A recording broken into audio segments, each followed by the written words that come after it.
All right, we will go ahead and dive in. I really appreciate everybody making time to join us today. We've got a big group and we've got a lot of EPAC members as well as non-EPAC members. So we certainly want to prioritize hearing from the EPAC members, but if others have things they'd like to share with us after the fact, feel free.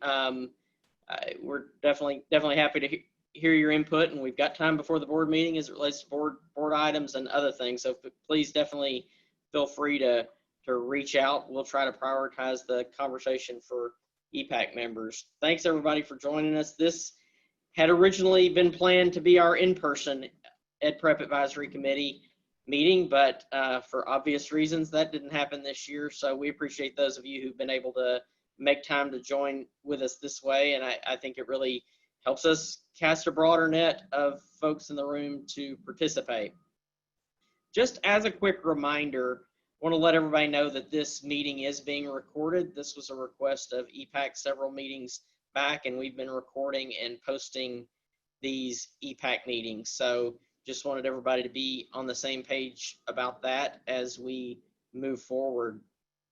Just a few logistics. We're all pretty well accustomed to this way of operating for now, but appreciate everyone participating in the group introductions in the chat. If you haven't had a chance, if you could put your name and your organizational affiliation in there, we would appreciate that. Helps us know who's in the room and who are EPAC members and observers.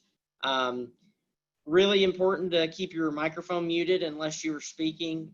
Please feel free to use the chat functions for questions and comments, and then we may ask you to clarify or add to verbally, but that kind of helps us monitor that. And then we hope your internet connection is able to withstand the demands that everybody's putting on it these days. So really appreciate y'all being here with us.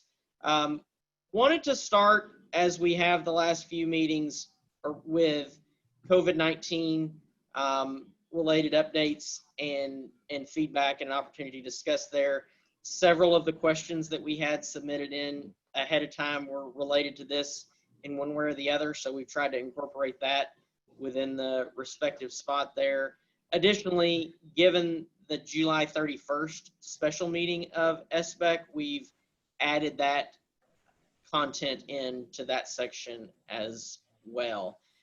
These continue to be very challenging and uncertain times for everyone across all phases of society. This is not unique to education, and it's not unique to one segment of education. It is, we are all in this, and we are all in this together. So I'm going to hand it over to Dr. Olson in a minute to talk about, kind of recap the things that have been done. But I think want to make sure that you're continuing to stay plugged in with the TEA coronavirus COVID-19 website as a resource. Several weeks ago, it was announced that schools would need to be both in person and would be allowed to have a virtual component. And so more details around that were released this week from an agency-wide perspective, sort of some of the health and safety guidance and some of the other more technical details of that. More to come on that for sure, and it's a rapidly evolving situation, but that is the most comprehensive and most current place, and to get the latest sort of guidance for K-12, knowing of course that has direct impact on your work and your preparation program. So with that, I'm going to hand it over to Dr. Olson to visit a little bit about kind of where we've been and sort of the waivers and things that are currently in effect, and we can kind of go from there. Thanks, Ryan, and good morning to everybody. Join you again from my lovely spare bedroom. I do get to always hear about the window treatments. Very nice. These are good curtains. Wanted to share, as Ryan noted, a little bit up here up front, sort of reminding and calling out the work that's been done kind of over the past few months related to certification, related to internships, clinical teaching, and observations. So first one, to remind y'all to revisit the piece around certification, probationary certs for 2019-2020 finishers. So if you'll remember rather, the governor's office issued a waiver suspending some rules, allowing for teacher candidates who completed their clinical teaching in fall 19 or spring 2020, or teacher candidates who completed their internship during spring 2020, or our non-teacher candidates who completed their practicum in fall 19 or spring 2020 to get a probationary certificate. It's a one-year certificate. During that time, that gives them an additional year to complete testing requirements during which they can work as a certified educator. As a reminder, for this certificate, candidates need to have finished all EPP requirements. The only thing here that was waived was the requirement for all tests to be passed for the probationary certificate. So everything else needed to happen in order for these for these probationary certificates to go. This is a great process. EPPs have been recommending these certificates. I think at last count, we had somewhere around 6,000 folks have been certified through this route. So this is a real thing and it's really happening and we really appreciate it. As you may know, or at least somebody who's doing these recommendations at your institution knows, that y'all are verifying that the requirements have been met. You're helping your candidates apply for these probationary certificates. You're completing that spreadsheet that's an additional data tracker for us to make sure that we here at the agency know everybody who was recommended for these probationary certificates. You're going into ECOS and you're hitting a little checkbox that allows that certificate to pass, that probationary certificate to pass, even though the test requirement hasn't been met. And just as a reminder, since you have marked these people as a finisher, reminder, need to mark them as a finisher on your finisher records list. If you can't mark them as a finisher, they aren't eligible for this cert because they have to have finished their EPP to be eligible for this waiver probationary cert. So mark them as a finisher. That means that there's not associated field supervision for these candidates because they've finished your educator preparation program. However, you do continue to need to give them test approval. They do still need to come to you for test approval. An important update based on some additional pieces here. So we had talked with y'all about the priority recommendation window during which you could go in and self-serve these recommendations. And afterwards, after 7-1, you would need to work with your program specialist in order for any remaining recommendations that would still need to be made to be able to make those happen because the self-service piece in ECOS was going to go away. Well, in the meantime, the waiver intern certs came into play, and we use the same mechanism within ECOS to allow y'all to recommend those waiver interns as we do for these waiver probationaries. So that little box that allows you to self-service this recommendation is still there, and you can check your calendar. It's after 7-1 at this point. So we're actually in a space where these certificates, these waiver probationary certificates, you're still allowed to recommend them as long as your candidates meet all these requirements. And a reminder, your requirements, they have to have finished everything for the ed prep program.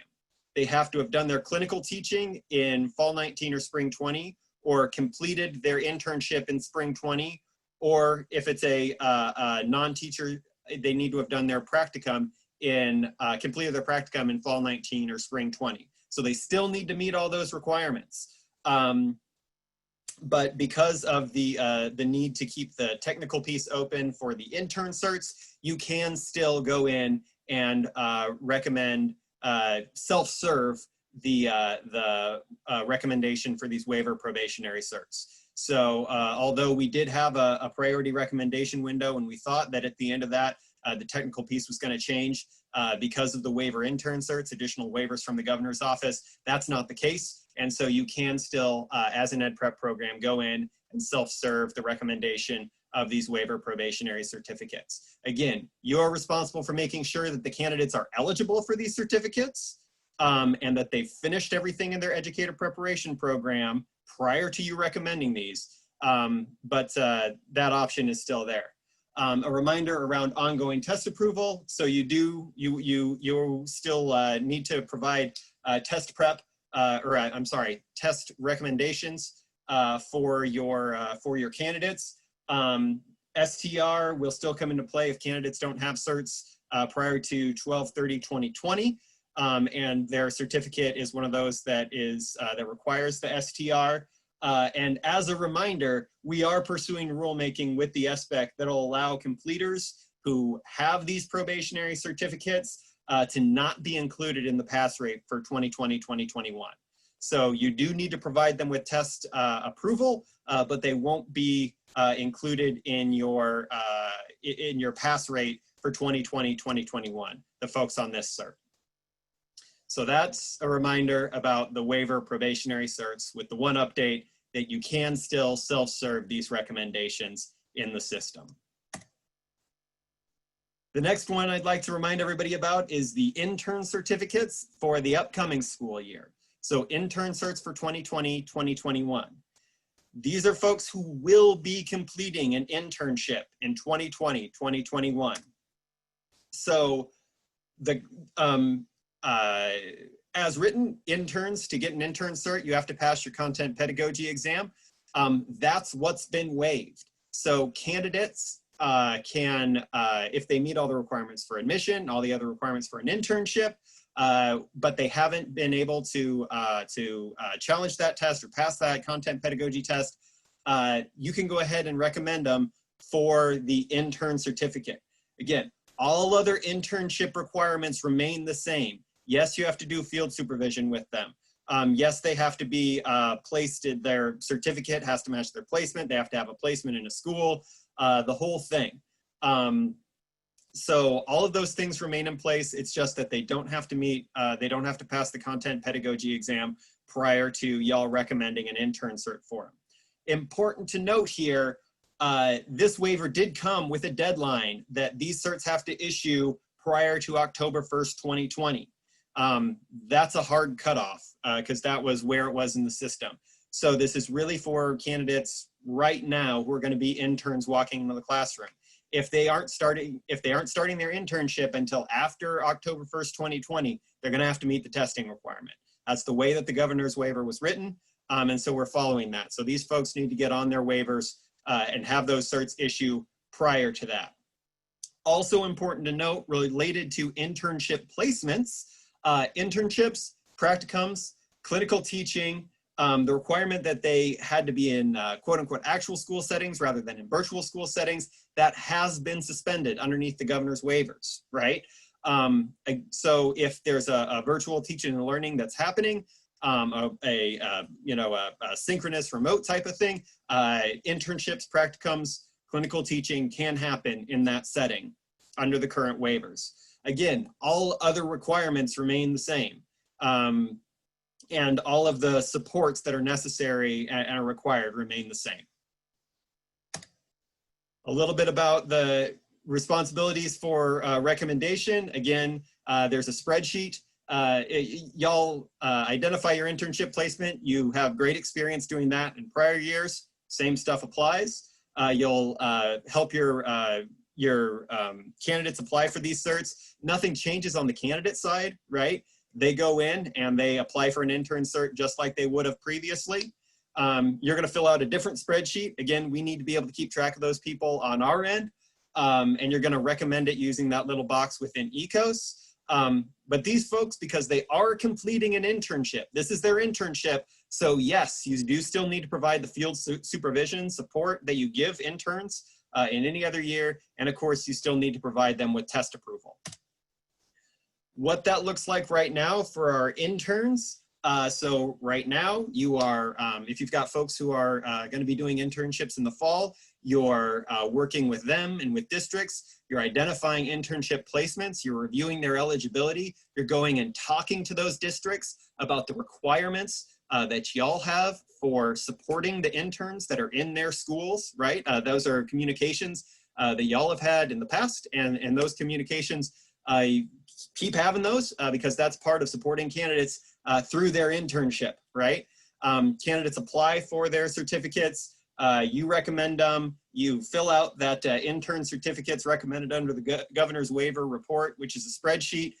We do ask that you just submit that to us one time, so that intern spreadsheet, you can wait until you got all your interns that you recommended under this route. You got all of them recommended and certified. And then still have to do fingerprinting, still have to do background checks. The cert will issue once everything's aligned in there. And again, these certs have to issue by October 1st. It's written into the governor's waivers language. So this is stuff that needs to be happening now. Reiterating on the October 1st timeline, and again, if at any point, just like all of these things tied to governor's waivers, if at any point the governor's waivers go away, all of the certificates that are being issued under rules that have been suspended due to the governor's waivers, all those rules go back to being into place. So if the governor's waiver is lifted on September 1st, then that's the deadline now. If the governor's waiver is lifted on August 15th, we won't be issuing these certs after August 15th. The test requirements will have to be met because all of this is only functioning because these rules have been suspended by the governor. And again, TEA does not control whether or not the governor has that in place or takes it away. And again, reminder for our interns after 10/1/2020, they will need to complete the testing requirement. That's what we've got in place right now. And candidates seeking standard certification, again, for areas that will need STR, they'll still need STR. Any cert for the impacted areas that require the science of teaching reading, any cert to issue after 12/30/2020 requires those tests. A little bit about observations and field-based experiences. So currently, there's flexibility that's been provided by waivers from the governor's office, right? The requirement that observations for teacher candidates have to occur in a face-to-face setting, that's currently been suspended, right? The requirement that there be observations has not been suspended, but the requirement that they be face-to-face has been suspended. So observations are still required. And you do still need to report those to us through ECOS, just like you always do. But this does allow for your field supervisor to be remote if your candidate is remote or if your intern's remote. Also allows you if the clinical teacher, if the intern is in person, but the field supervisor needs to be remote, that also allows for that. Also related to field supervision, or I'm sorry, to field-based experiences, the requirement that only 15 of the 30 hours can occur in a virtual setting, or that's been lifted as well. So all of those hours can take place in a non-face-to-face setting. I'm going to hand over to Tam here for a minute. Morning, everyone. It's good to see you. Hope you're doing well for the summer. A natural lead-in after what Mark has gone over is a couple of questions. And we wanted to kind of give a chance to put this out there and get some talk and dialogue going about this. So let me ask, Ray, if you'll kind of walk us through what you were thinking in this question and kind of give everybody a feel about it. Would you please?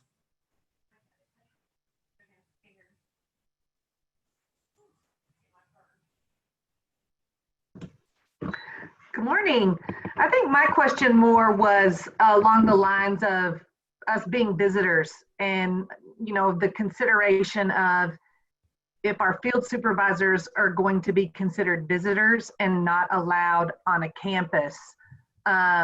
We've kind of heard some rumblings that maybe schools will not allow additional visitors on campus, which may mean our field supervisors can't get in there to observe. And I would say that our field supervisors are doing state business for a certification requirement and not considered visitors.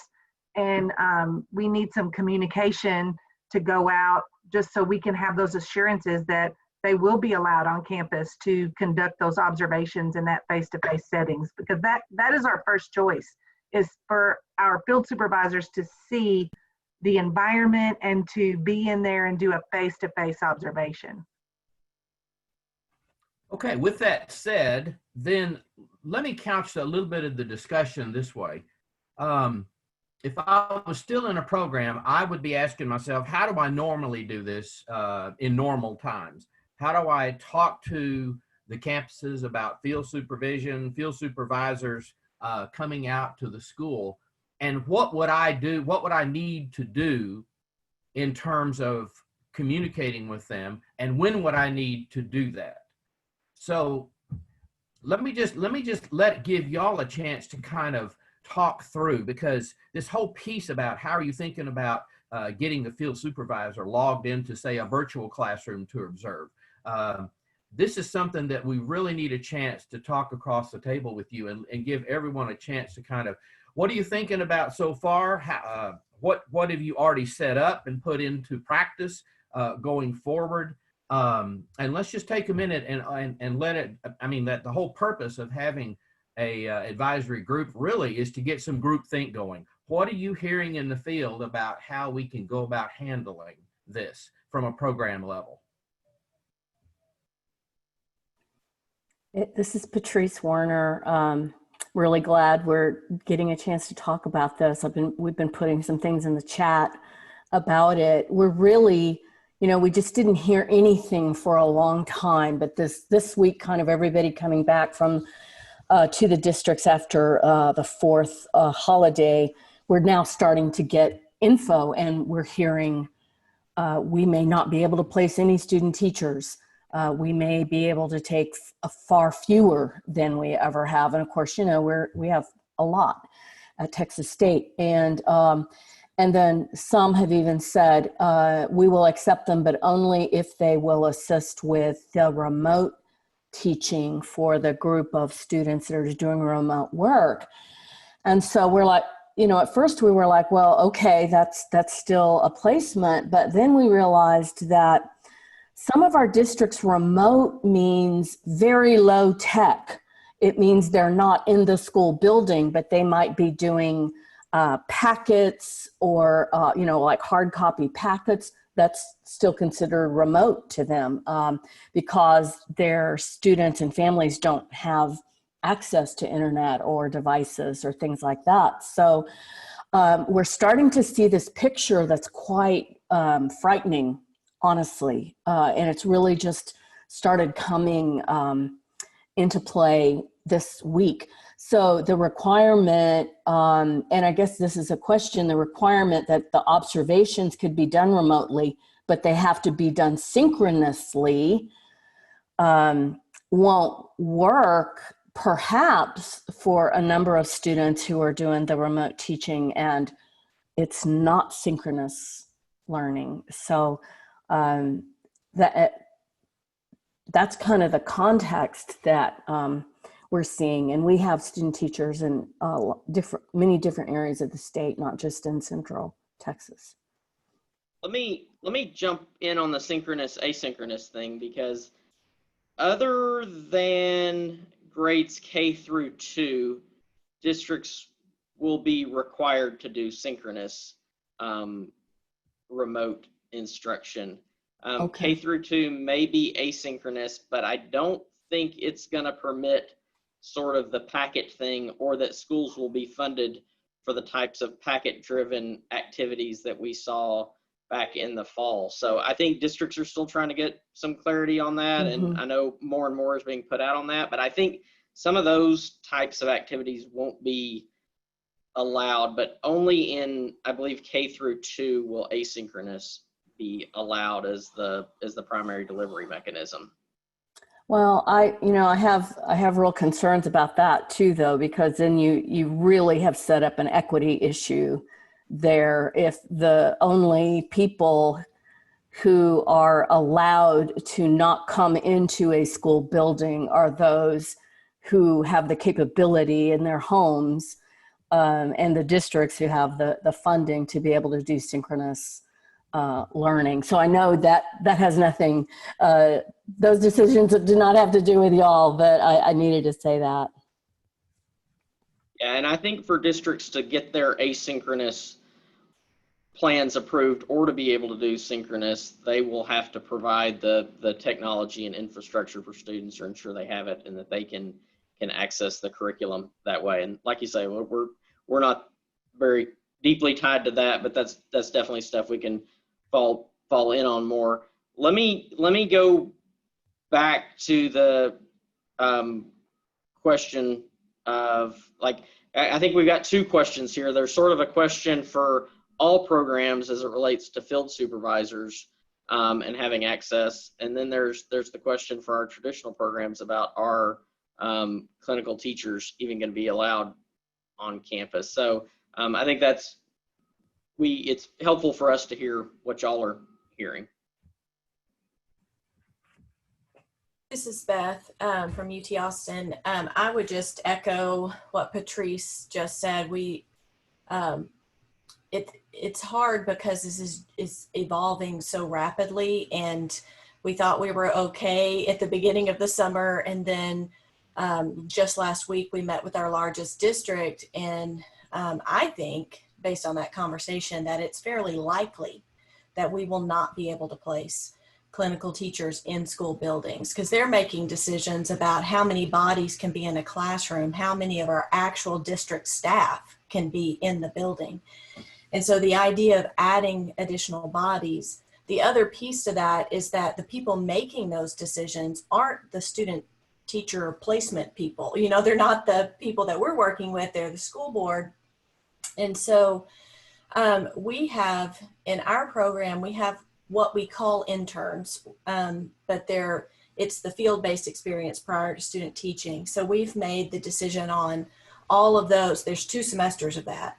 We're going to try to assign them to a cooperating teacher for their field-based observation, but we are telling them that will be virtual. So that for sure will be virtual. For our student teachers, we just sent out a letter to them that said, we're matching you with a cooperating teacher. We do not know yet if that means you'll be in the classroom, the physical classroom, or you will be in a virtual classroom.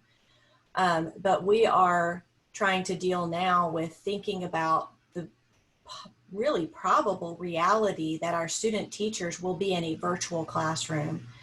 So we're trying internally to think about, okay, if that's the case, what are the experiences we want them to have? What do we need to understand about their teaching to be able to sign off at the end of the semester?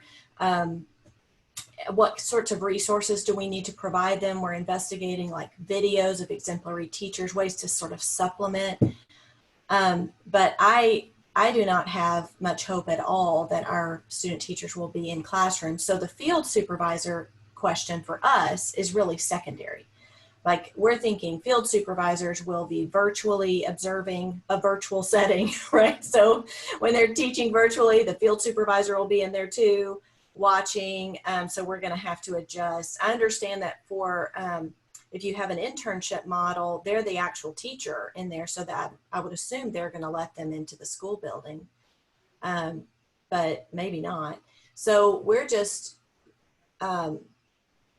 scrambling, really, is how I would describe it, in our college to try to figure out, okay, if this is the situation, how do we best support our teachers and ensure that that they meet sort of the proficiencies required by the state. So that is where we are. And I'm seeing in the chat that lots of people are seeing the same things with their districts. I suspect that varies around the state, but for these big districts in Austin, our COVID numbers are so, I mean, I'm actually thinking, well, what if they allow our students in the school building? Do we feel okay about that right now from a health perspective? So this is hard to figure out. I wonder, I'm seeing a couple of things from Lucy Villarreal from A&M Kingsville. I wonder if you wanted to chime in and talk a little bit about what y'all have been doing. Hi everyone. Hi. At TAMUC, what we're planning on doing is we are in talks with Go React, And we plan to use that online platform to conduct virtual observations. So that's the plan. We've looked at the platform and it is something that works for us.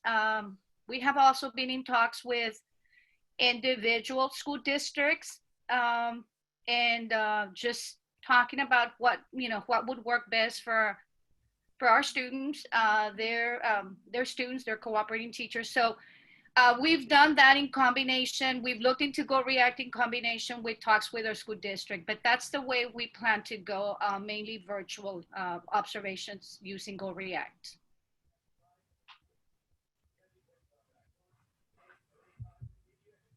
Mark, I have a couple of thoughts on this. So we partnered with Swivel for a really long time now to do informal observations virtually. We only do that in a very limited number of school districts because permissions are an issue, and what each school district requires in order for us to do those virtual observations of classrooms varies dramatically. And so we're struggling because this coming fall, we will have student teachers and interns in 78 different school districts.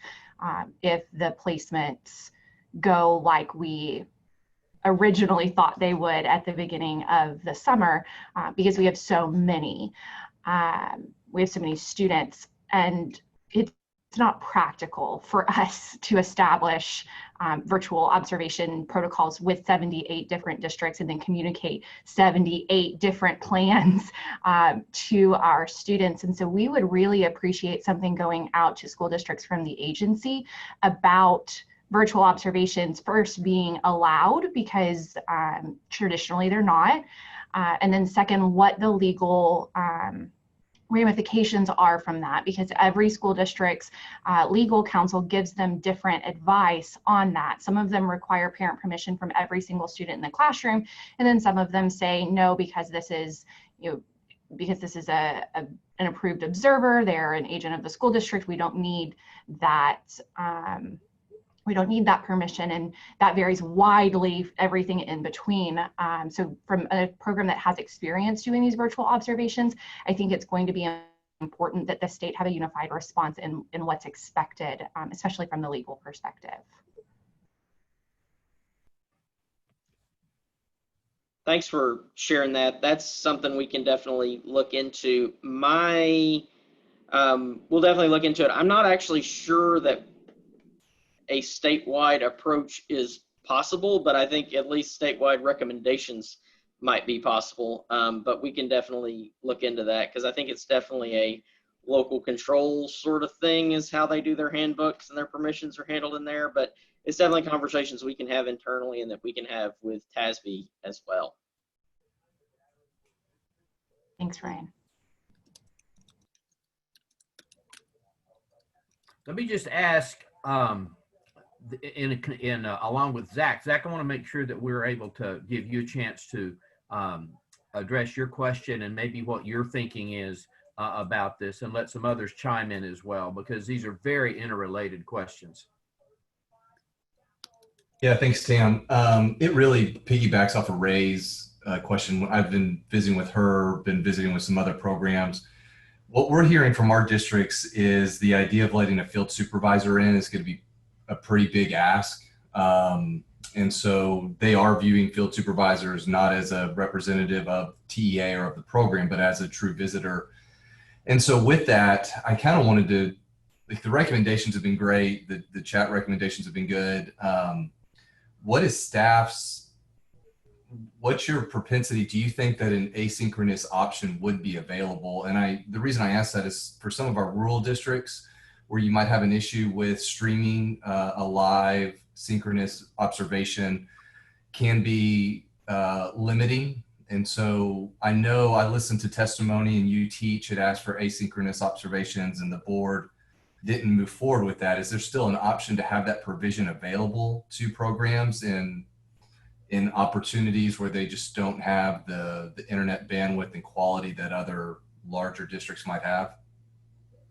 Zach, let me just ask you, are you feeling like that this is Is this something that you feel like from iTeach, or is this something that from Teachworthy and iTeach that y'all have kind of discussed? I don't know how widespread something like this is. I've talked with Ray and I've talked with Lindley at Texas Teachers, just trying to get a scope across the whole state of what they're seeing. I mean, I don't think it's just unique to our programs. I think the limitation of visitors will be statewide, but I was really looking more of what options would be available to some of these rural districts that don't have the capability for a live stream during a class session.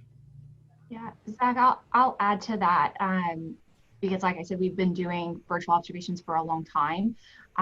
We very often run into bandwidth issues, either on the part of the school district or the field supervisor, where the synchronous observation is disrupted or the connection is lost because of those bandwidth issues. And so we actually encourage our students not to do them live, but to record them and then immediately send them to the field supervisor to watch, just because that allows them the ability to actually make it happen. We tried it synchronous the first time around and we got so much negative feedback that we said, you know, it's not going to work.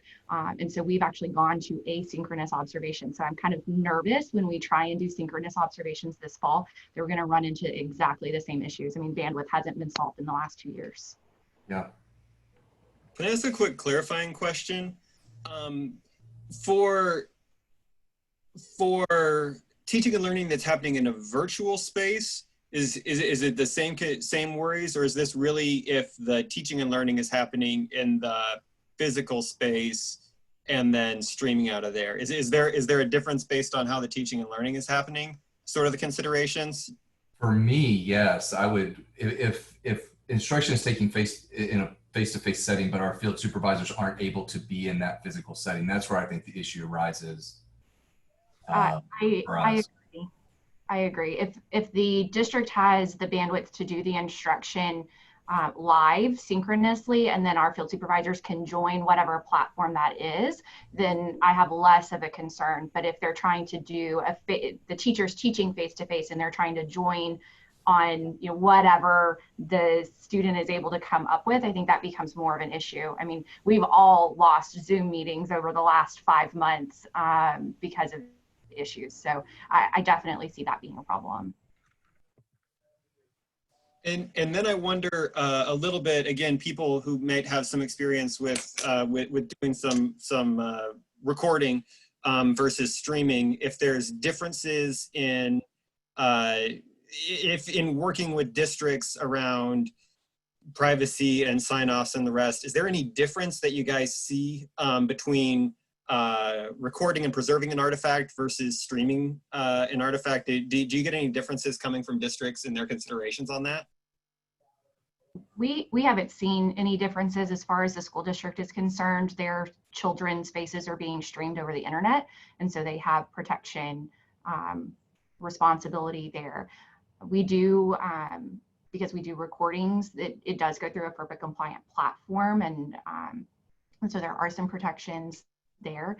The other thing, I actually like the asynchronous observation platform because it gives the field supervisor a longer amount of time to consider that, and they can rewatch parts of the lesson. Also, the platform we use also allows them to, you know, pause, put a comment in at that exact moment, continue playing, and so the feedback actually is a lot more rich to our students, and our students actually tell us that they appreciate using that platform and getting the feedback in that way. So I've actually preferred the asynchronous now that we've done it. I didn't think I would at the beginning. So.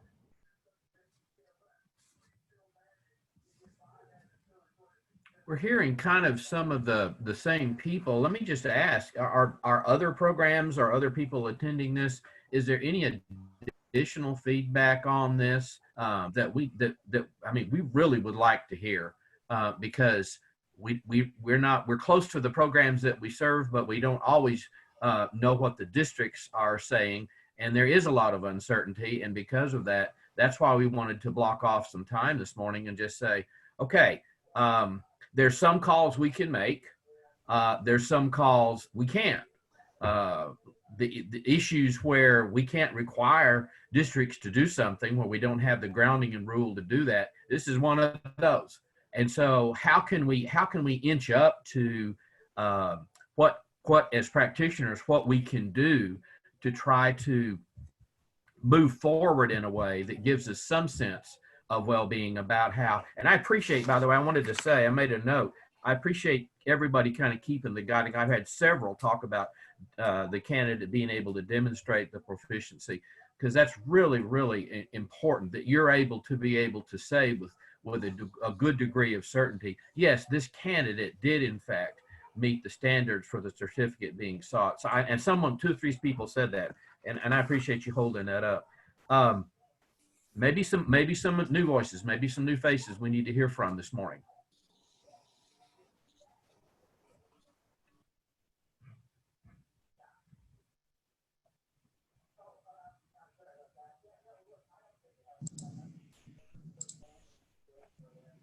This is Sherry Harwell here, and I just, I know that we're hearing from a lot of people consistently that might be the same people, but, I started my job June 2nd. I'm coming from a K-12 environment. I need all the people that, have these ideas and know what they're talking about to keep talking as much as possible. And because, even their questions and issues that they bring up are things that, I need to make note of and go have additional considerations. So I understand we may be hearing consistently from some people. It seems like they do have a depth of information. And I wouldn't mind hearing more about Go React, because we're actually looking at using that platform this fall. And just wondering how that, is presented and set up and things like that. So if you're— Let me ask Lucy to chime in. Lucy, would you join in? Yeah. Oh my God, by all means, I am not an expert on Go React. As a matter of fact, I am a brand new EPP director. I've been on the job less than 6 months, and this will be the first time our program uses a virtual online, a video online platform to do observations. So we do not, we have not put it into place yet. I cannot give you feedback on, those issues that were mentioned by Christina, those bandwidth issues with synchronous observations. So we just think the way we've met with the people from Go React, they've done demos, they've shown us what the program can do. Based on the information that we have received and the training that we've attended, it is something that we can use that works for us. In addition to that, but again, we have not used the tool. We have not put it to place. I mean, we have not used it yet. We have been talking to school districts. We've made it a point to communicate with them and let them know that that's the way we're going this semester. And they themselves have a lot of questions. So we just know that we can record live instruction. Like Christina mentioned, this is a tool that helps a lot with the quality of the feedback that's being provided to our students. It's very specific, very timely, totally evidence-based. So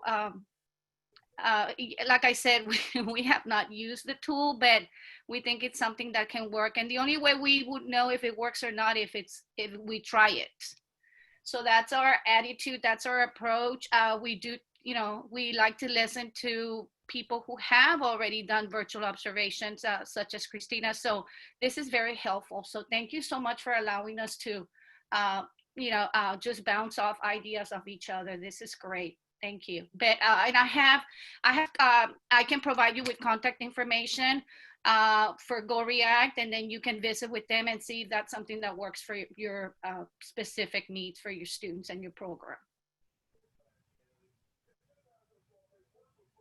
And hi, everybody. And this is Rebecca Weinbaum. I'm at Lamar.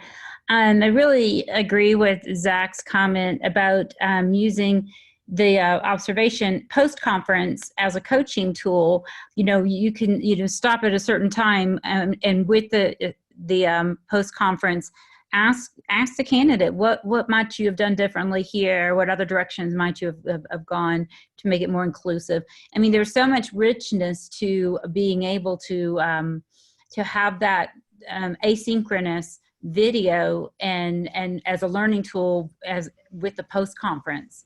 And even with the smallest pieces of a candidate not knowing that, you know, they talk with their hands folded all the time or something small like that, just for them to be able to see themselves and then have that communication with their field supervisor. I also am concerned over broadband in our small East Texas area. We've got a lot of rural schools, and I really do think that we should consider the asynchronous videos. Thanks, Rebecca, for chiming in. Let's hear from some others. We're not trying to rush through. This is really important to be able to have this opportunity to talk to each other. Let us kind of eavesdrop and offer some tidbits where we can. Thank you.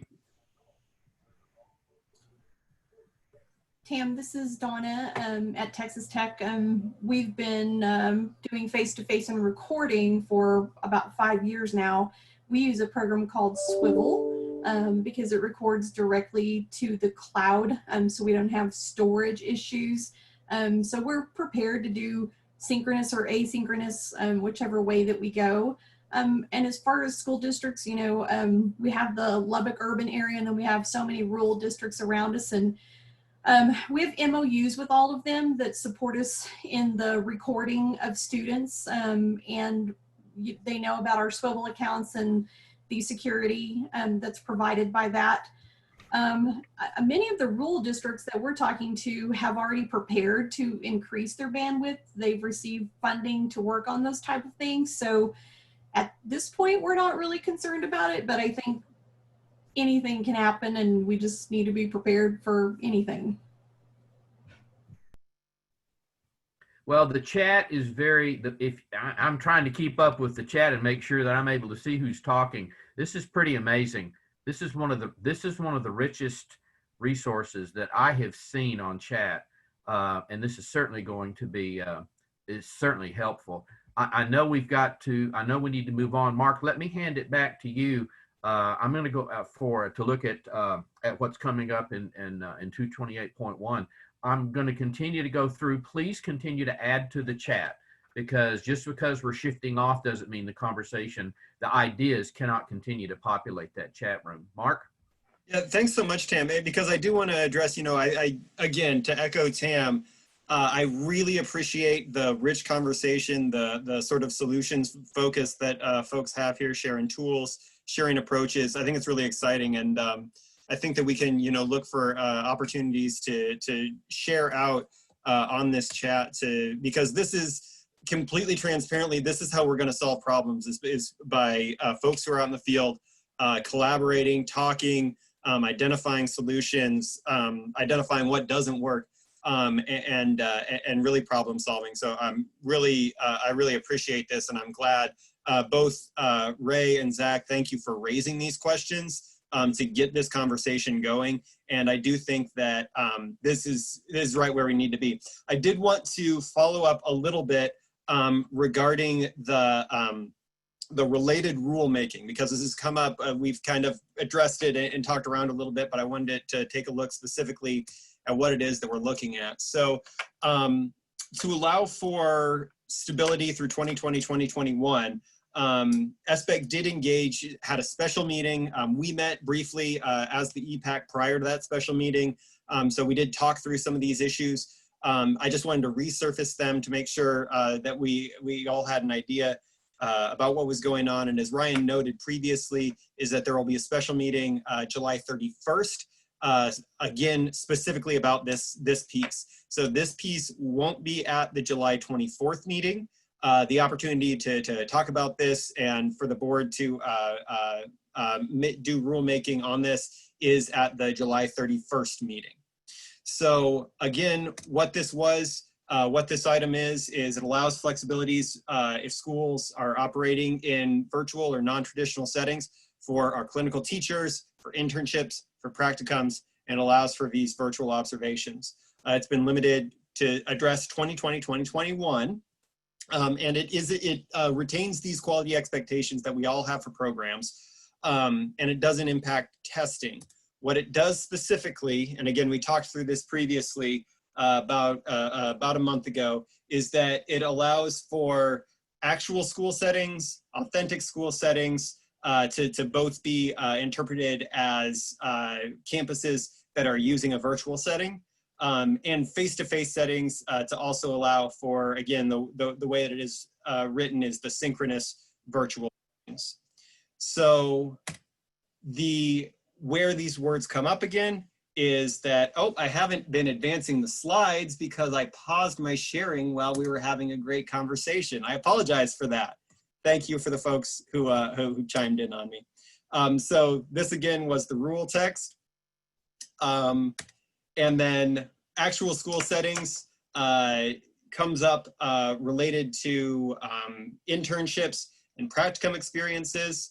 This would allow for, and clinical teaching, so this would allow for internships, clinical teaching experiences, and practicums to take place in those schools that are functioning in a virtual space.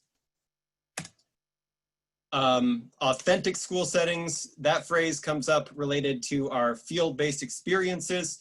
And so this would allow for our field-based experiences to be conducted in those virtual settings. I think Dr. Malik talked a little bit about their approach on that, having those field-based experiences, those preclinical teaching experiences being taken place in that virtual setting. And then finally, the interpretation of the face-to-face setting would allow for observations to be conducted in virtual settings in the 2020-21 school year. So that again is where this is rulemaking that'll happen at that July 31st meeting. And I think that we've had, really rich discussion today about it. So that's what we're currently looking at, the rulemaking that the SBEC is engaging with specifically for our field-based experiences, clinical teaching, internships, practicums, and observations for 2020-2021. Can I ask a question, Mark? Yes. You noted earlier that the test waivers are only going to be valid through the end of the disaster declaration from the governor, which is October 1st, or it could be rescinded earlier or extended longer, but it depends on that. Whereas these other substitution for virtual settings for previously required face-to-face things, you said it's for the 2020 to 2021 school year. Do you have any idea of if those are in any way contingent on a disaster declaration, or if it could go beyond 2021 even? I mean, fall 2021 is a year away. If programs have developed these virtual observations, in this case, out of necessity, and yet some of the benefits being discussed would seem to be present absent any emergency. And so I'm just wondering about the rulemaking. Is there any thought about extending these, or will they expire after 2021, or do we just not know yet? Thank you. So that's a great question. So the rulemaking that we're pursuing is specifically addressing the upcoming academic year. Because I think that, we've been prompted by the changing situation in, K-12. We're really being driven by that piece. I think that there's always opportunity for the SBEC to consider additional rulemaking down the line, but I think that the piece that we're trying to do here is to provide the SBEC with the opportunity to address the current situation, rather than sort of like prognosticate multiple years into the future as to what might be happening then. But that's a great question. And to just reiterate, this rulemaking, if the SBEC does adopt and the SBOE doesn't deny it, would be independent then of the governor's waiver. It would not require the continuation of the governor's waiver to remain in effect. And that's one of the reasons why we are pursuing it this way, because we recognize interns, clinical teachers, candidates completing a practicum, they're likely going to be doing that over the course of the entire year. and we don't know whether or not the disaster declaration will stay in place over the course of the entire academic year. And so this is rulemaking that, again, allows for stability independent of the of that. Great, thank you. Yep. Any other thoughts, questions about this rulemaking piece? Yeah, Mark, if I could just chime in, given the feedback that's been provided today, would staff feel any responsibility to provide testimony as well to the board about allowing for asynchronous observation? My concern is UTeach had 2 really good testimonies that were provided, and the board didn't really give much of a thought to it. So if staff would be willing to also provide some options, I think that would go a long way, and wanted to see if that was a potential possibility from y'all's end. I'll jump in here. So I think the board has been fairly, so we have a really good board. The board's been pretty open-minded about a lot of things. This is one where of late they have not been particularly open-minded, and they've been pretty strong on the synchronous sort of component. But I do think there's room where and we'd love some suggestions about how to ensure quality and ensure some of those same benefits of real time. I know Dr. Ellis suggested the feedback provided within 24 hours. If there's some other quality parameters that y'all might suggest that might make the board more comfortable with that, you know, we'll definitely provide the input, and I'm guessing we receive public comments on this as well that the board will receive and consider. But I think the timeliness and quality of anything that's not done synchronously, there would need to be some pretty tight parameters there. My guess is for the board to feel comfortable. I can't ever predict definitively. So if there are some suggestions around that, we'd definitely love to capture those and hear more about what those parameters might be for asynchronous observation from this group. Thanks, Ryan. So is there anything anyone would share? The 24-hour turnaround was some good feedback. I think another thing that we heard was that this was more an issue for face-to-face instruction, but that was observed virtually. So I'm just trying to think of what potential options might be. Would love to hear any other suggestions from the group. And if you don't have them now, that's fine. But if you could get them to us by, say, middle of next week, that would be super helpful.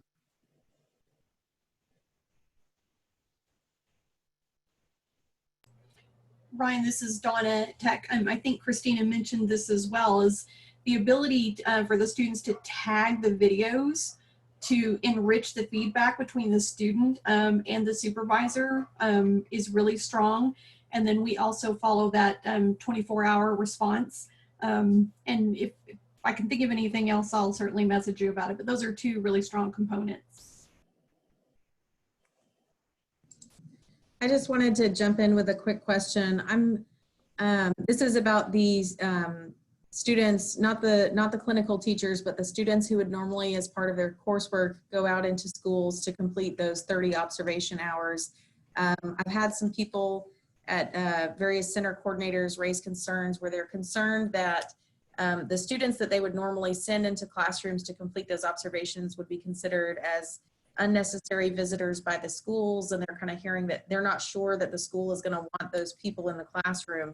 So our question, that we've kind of been talking about is, is it possible for us to put together a bank of 30 hours or more worth of, examples of really quality lessons that are, recordings that we can have students for those hours watch and, give them prompts of reflection on, things like classroom management techniques and, try to make some rich experiences, but also have it be, kind of some pre-recorded things that are available to all students just in case our partner districts don't want them in the classroom or we can't find someone willing to let them hop on a Zoom. Sure, I'm just going to chime in a little, and then I'd love to pose it back to the group. Is that so? Those, as we noted a little bit here, those the previous requirement that, 15 of the 30 had to be in an actual school setting, would actually be allowed to be virtual under this proposed rulemaking. And so do you think that the schools with which you've worked previously would be flexible to allow for that sort of like virtual observation for your candidates? Or do you think that they aren't open to that? I really don't know. I think some other things that I was hearing from my center coordinators is that a lot of, online instruction is done they would need access using a school email, for example. And so while they're willing to create those school email accounts for the clinical teachers, because they're going to be there all semester, they don't want to create those school emails and give a lot of access to someone who's just kind of coming and going and not really going to be involved with them deeply for the semester. One of the things, I forget who I had this conversation with. But but we talked a little bit about the opportunity potentially for these field-based experiences, unlike, in a traditional in-person field-based experience where, if you can't put 6, university juniors in the back of one classroom because it is disruptive, that sort of thing. But there is potentially the opportunity for a virtual observation for more folks to observe and sort of like interact in the same space. And so just kind of like thinking through that, that piece around access is that, I wonder if there is if there might be an opportunity for, groups of students who are engaging in this to be able to team up in a space rather than, instead of having to issue 6 individual emails, if there might be the opportunity for a group to observe and interact in that way. Have other folks kind of been playing with this issue, thinking around this? Mark, I think that's a good idea, but it will be, that's a lot of work to get that set up. In our field-based experience courses typically have 25 students in them. And we've got multiples of those going on at one time, about 15, I think, in any one semester. But then getting 30 hours of that would be problematic, I would think, in one semester. And then my other concern is that the only thing we want them observing? And so the notion of being able to watch really high quality classroom videos, and there's some great ones out there that we have access to that we can use for teaching, might be a more well-rounded kind of thing, because we have to keep our eye on what our goal is here for these folks to be very well prepared. If they're not going to be able to be physically in classrooms. So I'm wondering if a kind of a mix of those things could work. Yeah, and I think that it's important. So as you know, the way that the rules are written around the field-based experience do provide for, there's 30 required hours, up to 15 of them can be exactly what you're describing there, right? Where it's rich, resources that might be classroom videos, might be those sorts of pieces. And really and to your point, right, is that it's important for your candidates to be seeing real teaching and learning happening, sort of like even as it's happening now, right? And so that's where that, I think that requirement for like the other 15 hours to happen with actual teaching and learning rather than sort of like maybe just video resources. I think that's where that stems from, is that, it's important for us to see, and I think especially in the environment right now, to see what it actually looks like, right? And to see that piece. And so there is the opportunity for half the required 30 hours to be done kind of in with those resources in that piece. And then we'd be looking at, how can we, for those remaining 15 hours, how can we expose candidates to teaching and learning as it's happening now, right? And so I think that as you noted, the opportunity maybe for a mix of approaches and resources through that stuff, through that course that you're identifying. But as it's written right now with the waiver, we do have all of those options available to us. There's not any defined 15 of this or 15 of that, or we can use any combination that we're able to do and think is best. Correct. I think, I'd have to revisit the text of the waiver right now. I believe that what was waived was that it couldn't be in virtual, or that because the 15 hours at the top there, that it has to be in the actual school setting. I believe that's what was waived. Right. But the other 15-hour part that we've always been able to have virtually, there's not a definition for virtual. Yeah, I think Ryan's nodding his head. of that language would be it does not include the word synchronous currently. So my understanding would be that asynchronous or pre-recorded videos would be allowed for all 30 hours as it stands. But I need. Yeah, and I think that because we talked through this with a couple of other folks, and I'm just gonna jump back maybe because I might have this language sitting right here, is that there is, I think that there is a difference around sort of like interactive versus passive, so that there does need to be sort of like your candidates sort of engaging for those 15 hours rather than, maybe just a viewing and that piece. But yeah, there's not the requirement of there's not a real-time requirement for that field-based experience. Mark, if I could jump in for just 1 second. Good morning, everyone. I wanted to share, I know that we've had conversations in a few other spaces around a resource that we've been able to provide free of charge across the state, which is our Texas TLAC online portal. And I'm happy to share the link in the chat. And so it's been coming to mind and resonating as folks have been talking about observing videos of exemplar teacher practices in action. And when I think about that active component, the platform's pretty exceptional because it allows teachers to observe exemplar teacher practices, unpack what makes them strong, and then the teachers actually have the opportunity to record actual live practice or at-bats of that skill over time. And they can actually share those videos out with others. They can share them with peers. They could share them with a field supervisor, a faculty member, whoever they cared to get feedback on those opportunities for practice. So just wanted to name that as a resource that's out there in the field. Happy to share more broadly. The online portal itself also has a number of recommendations for how the portal can be used. And so that's just one, as I've been thinking about resources and folks have been sharing all the great resources they've been using, just wanted to name that one as well. Thanks, Jessica. I second that, Jessica. We used that in the spring and it was a huge help to us to be able to use that. Our students really liked it. On the topic of earlier field experiences and what are we hearing so far, we have heard definitively from our school districts that they will not be placing our teacher candidates in early field experiences.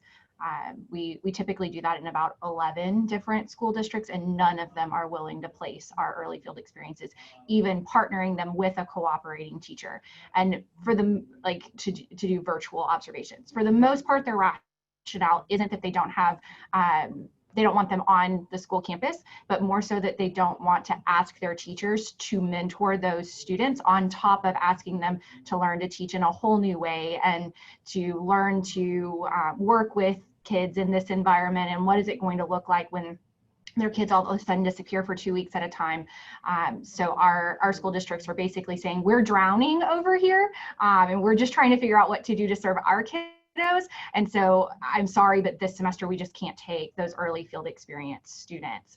So we are trying to figure out what do we do with the asynchronous platforms that we have and how do we provide them rich experiences, because the last thing that we want is to be producing teachers that are totally unprepared for the classrooms they're about to walk into.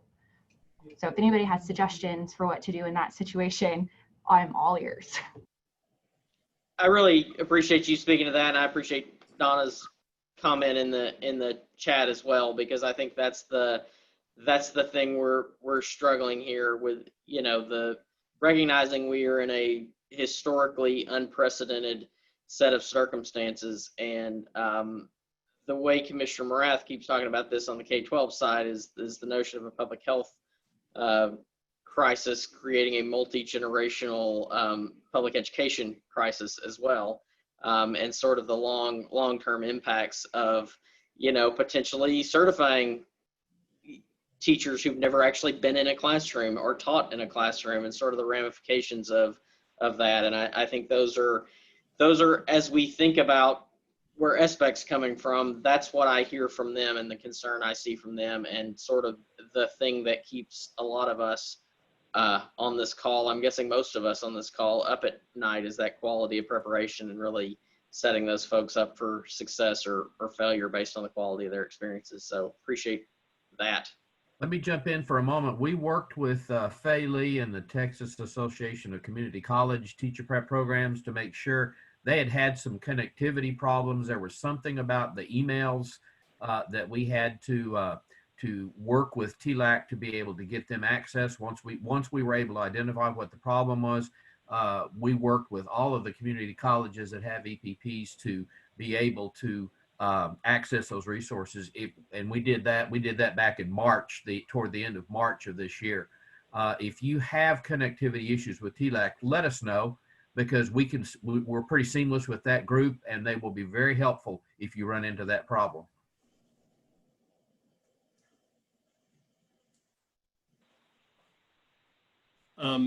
Again, I this is a really important conversation as well, and to reiterate what Tam's saying is the places where we can provide help, and then of course we do really want to make sure that our teachers are prepared for walking into the classroom. And I appreciate the comment in the chat that, like, nobody's has all these answers. Nobody had a COVID contingency plan sitting on a shelf and we just pulled it down. We're like, oh yeah, well, we just do this now. We're all working on it and developing it together. And it's very exciting for me to see, us, the community, identifying resources, identifying approaches, talking through this. We really do. I know that y'all collaborate with each other. Just really encourage you to engage with each other around these issues, because one size isn't all on this stuff. So as you continue to engage, I really appreciate it.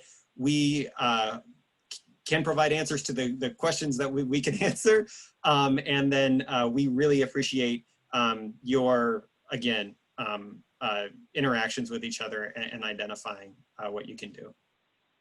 Mark, I want to stamp go ahead. Okay, hi, it's Alex Lovell from UNT, and I apologize for not being able to share my video. It's a little bit wonky today. I just want to loop back really quickly. Jessica, thank you so much for sharing this Texas TLAC resource. And then Leslie Cooper, you've commented that EFC 20 has been using it as a resource, requiring candidates to record themselves, share their recorded practice. So am I correct in assuming that this platform is already a secure platform in terms of video sharing and FERPA issues? Because if that can be prioritized and made available to all EPPs, as it appears to have been made available to service centers, and asking also if it's free of charge, I mean, I think that could be capitalized upon as a way to allow our candidates to observe real-time teaching, whatever that looks like, if it's in the classroom or if it's video. Because I think one of the biggest considerations and one of the biggest roadblocks that we're having at UNT, of course, is concern for student safety, for FERPA issues, and so on. I mean, if this is a rich resource, and I don't know, I haven't had a chance to look at it, but if the videos that are on there are current and they're coming from, special education, bilingual education, all levels of classrooms, I mean, that seems like it could be an already vetted place to have these videos and have district administration and leadership who are dealing with so many other things, as we've all noted this morning, but have them feel confident that their students' privacy is protected, and that anything that's uploaded there is secure. I feel like I'd feel really confident if you can assure us that, it is approved in terms of the security of the platform, of the cloud, however the videos are stored, going back to a district and saying, this is something that TEA is recommending, and here are the specs. I would think districts would feel really confident about that as a platform. So if TEA could perhaps pursue that or answer some of the questions. And I heard what you said, Ryan, about not being able to recommend necessarily to districts because of local control. But if you could, perhaps endorse that, if we feel in general that that would be something that we all could benefit from, at least partially, if not as a place, that would keep us from having to do all the things that everyone's talking about, which is getting individual permissions and so forth and so on. Thank you so much for that question. So a few things to note. The platform is free and accessible online for all educators in Texas. That includes candidates who are in pre-service preparation. EPP faculty are able to gain access as well as any teachers, campus or district level leaders within our K-12 district. So it is not only available to our service centers, but available to all of our educator preparation programs across the state. One thing I want to name, so specifically the Texas TLAC online system was developed and built around the Teach Like a Champion instructional strategies. And so specifically there are 11 Teach Like a Champion strategies that include explicit exemplar videos of those specific strategies being executed in classrooms. And then it allows the candidate to practice independently the execution of that strategy. So it's not a platform in which a candidate can record a video of their own instruction and send any type of video out to others for feedback. It's specifically targeted within the realm of these 11 TLAC strategies. And while the videos are current, they're videos of exemplar practices, they're specifically videos of those exemplar practices. So it's not representing a diverse range of classroom and campus types, as you named. And so we would envision this being a resource that would be used in partnership with other resources as we build our curriculum and prepare candidates. We would see it as one tool in a broader toolbox of resources. This resource has been shared with all Texas districts, but I can certainly provide more information for you all as to how it complies with regulations as well.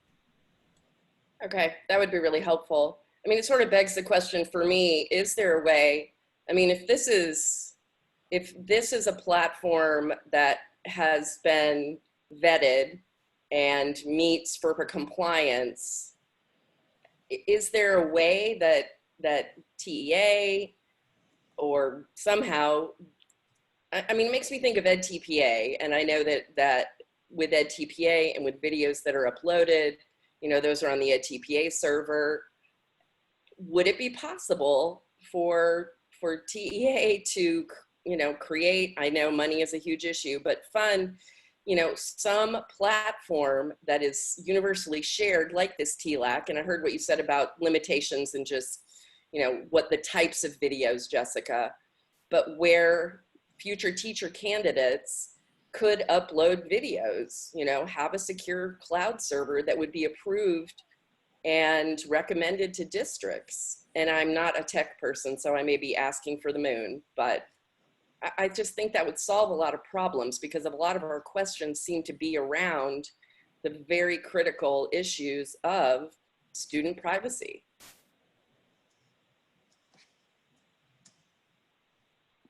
JP Lund here. I had a question around some of those issues as well.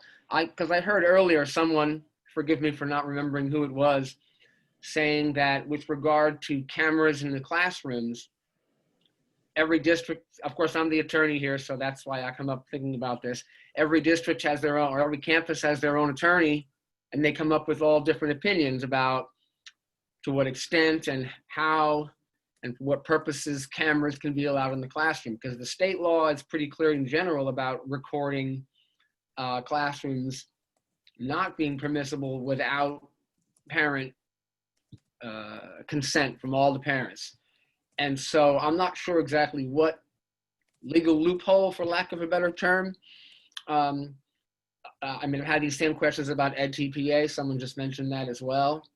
And it would be great if there could be some overriding guidance on that issue, or something from TEA saying, don't worry, it's all going to be okay. I mean, I think part of it really revolves around the recording aspect of it as opposed to the live streaming. But we've had some pretty good discussion today about how asynchronous observations can be so much better because they can look at them in the post-conference and so forth for so many other reasons. In the past, I've been pretty, looking at the law, FERPA and Texas state law, I've been pretty much of the opinion that without individual parent consent, you're going to run into some problems with all this stuff. So, I mean, that could be something that the districts just distribute in the classrooms to the parents and say, here, please sign this, as if it's pro forma. But yeah, I definitely have a question on that aspect of things and how TEA could help it be more streamlined rather than having every different district or campus having their own attorney saying, no, you can't do it. Oh, yes, you can do it, and so forth. Thank you. Because I think I'm the one that said we've got so many varieties. The difference is some districts say, yes, this falls under the beginning of the year release, video and photography release. And some say, absolutely not, it doesn't. We need individual parent permission. And so that's the issue. And in the districts where we need individual parent permission, it is almost impossible to get those forms returned, especially in high schools where those teachers have 180 kids. Yeah, I think this is definitely something we have talked with TASB about in the past as far as model policy. I also feel fairly certain it's not anything that TEA has any authority to mandate or dictate around the local district policies on this, but I think it's something that we can definitely continue conversations with TASB and continue to urge or suggest or recommend to districts. I'm not sure that the TEA recommendation is what most districts are excited to have or receive these days, but we're definitely happy to continue that conversations. And so with that, I want to stamp that as one area of sort of follow-up for us to sort of explore what's possible, the notions around permissions for virtual observations, and at the very least, it's something we can have a conversation with TASB around, given that their model policy is what ultimately ends up being done across the state. The second issue I want to flag is sort of the original issue around field supervisors being treated as visitors where visitors are banned. Frankly, everyone who is not an employee or a student is going to be treated as a visitor and will be subject to screening and other things at all districts. Some districts may go further and not allow certain visitors. For those of you who have intern teachers on campuses, it seems like you have a lot more sort of leverage and established relationships there, given that that is required part and is required for that district to be able to employ that person. So it seems like y'all have opportunities there for conversations, but that's definitely something we can think about how to raise and provide guidance and suggestions around for districts. Next bigger picture issue was just around your clinical teachers and those completing field-based observations just not being allowed on campuses. And again, I'm not sure this is anything that we can do much about, but we definitely appreciate kind of the challenge and the situation you're in. And if you see opportunities for us to provide support or help brainstorm or create a forum, we're definitely happy to engage around that. And then the fourth area I'll flag is around synchronous versus asynchronous as it relates to the proposed SBEC rule that's in effect for the upcoming year. And so just if anyone has specific parameters, there were several good suggestions around timely feedback, candidates tagging that to rubrics, those specific things. But if there are others, if y'all feel free to send that our way by mid next week, if at all possible, and probably sending that to Mark and Tam is your most expedient way to get that on the table. So we really appreciate this rich discussion around COVID. We were thinking we'd take about 5 minutes right now before we moved into the SBEC agenda, just to let people catch their breath a little bit. So we will come back and start walking through the SBEC agenda for July 24th at 10:35. So thank you all so much.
All right, thanks everyone so much. We are just about ready to dive back in and talk about the SBEC agenda for the 24th. So Mark, Jess, I'm not sure which of you want to start and take over from here, but I'm gonna shut up and get out of the way.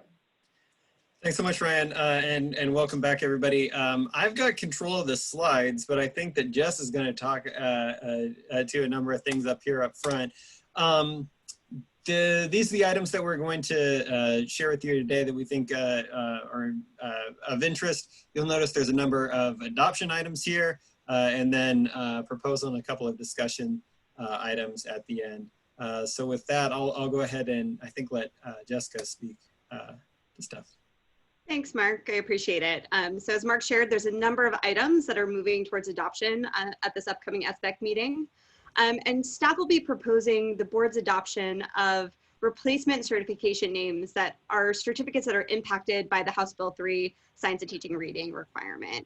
And that impacts a number of those items that are moving to adoption. Specifically, staff is proposing the adoption of these replacement certificate names for two primary reasons. First, to recognize the additional knowledge and skills that our teacher candidates will have demonstrated through the Science of Teaching Reading exam. And so by having that designation on their certificate allows for that recognition. Secondly, by putting these replacement certificate names in the field, we aim to provide greater clarity around the transition timelines and transition requirements for candidates, programs, and the districts that they serve. And you can see on the screen the 4 replacement certificate names that staff will be bringing to the board for adoption in the end of this month. Thanks, Mark.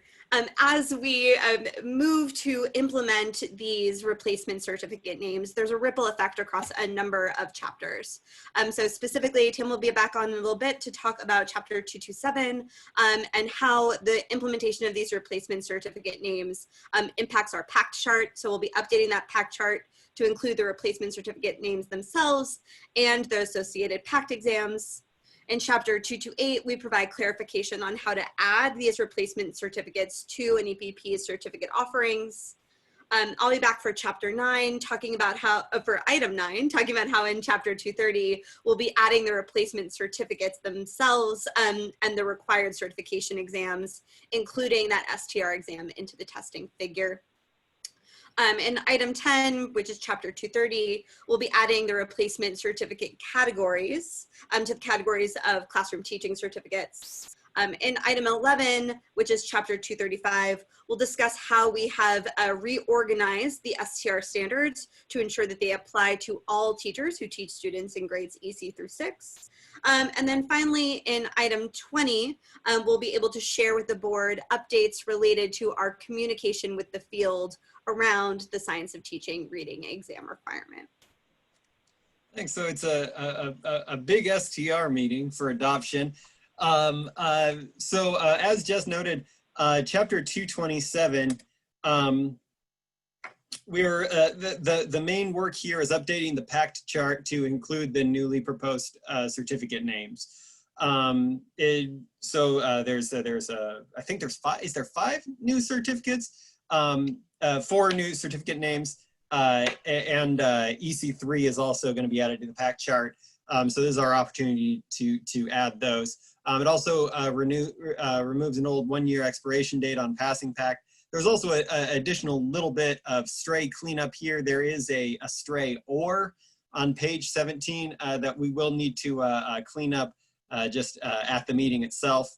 But the main crux of the work here for 227 is updating the PACT chart in order to include these newly proposed certificate names. And I'd turn it over to Tam to share a little bit about 228. Very good. I know you have seen these 8 things before. I'll highlight those to you. Jess has already talked about number 1. Number 2 is just simply for those programs that are closing or consolidating, providing some guidance on that. Number 3 is just requiring the programs to have a dismissal policy. That came up as a result of the continuing approval reviews, by the way. 4 and 5 are very similar. 4 is rolling in the mental health, substance abuse, and youth suicide curriculum, along with aligning the curriculum that we teach in EPPs to the teacher standards in 235 and 241 for principal. Then 5 is aligning the coursework to those same standards. And then number 6 is talking about the practicum not being able to take place exclusively in the summer, and some guidance on certificate deactivations. 7 is just guidance on out of state, out of country for people that need to finish practicum or clinical teaching. And then 8 came, I'm very happy about this because 8 came as a result of bubbling up from people, some of the people on this committee, about for those candidates that complete their CERT program but did not test in a timely fashion. If they come back after 5 years, or if the test or standards have changed since they completed the program, it does allow a program the ability to determine test readiness, and if that determination requires additional coursework and or training, then that could be part of that plan. You've seen this before. Nothing is due on this. We're just excited it's actually at the adoption level. Mark?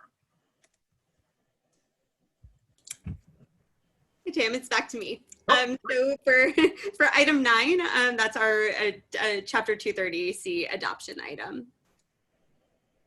And specifically here, we'll be asking the board to consider adoption of updates to the testing figure, so 230.21E, based upon that Science of Teaching Reading exam House Bill 3 mandate. So again, including those 4 replacement certificate fields into the testing figure, along with the associated content pedagogy exams and science teaching reading exam. In addition, there were 2 small technical edits to the figure. One was the phasing out of the retired 183 Braille text exam from our Teachers of Students with Visual Impairment supplemental certificate. And then a small technical edit to our Texas examination number for our educational diagnostician exam, edited from 251 to 253, just to align with our normal test numbering protocols. On the next slide, I've captured the high-level changes to the testing figure itself. So we'll see that for the 4 certificate fields that were impacted by the House Bill 3 requirement, these are the replacement certificate names that are represented in that testing figure, along with the relevant content pedagogy exams. So you'll note that there's the addition of 293, the Science of Teaching Reading Texas exam, as well as the relevant content pedagogy exams, with a note around 2 specific transitional periods for other content pedagogy exams that are impacted both by the House Bill 3 requirement and by updates to the TEKS. One thing, oh, sorry, Mark, if you come back, I have one additional thing to note on the previous slide. One thing to note, I have not included the pedagogy exam strand here because those remain the same from the original certificate fields to the replacement certificate field. So just a note there that those remain the same from the original to the replacement.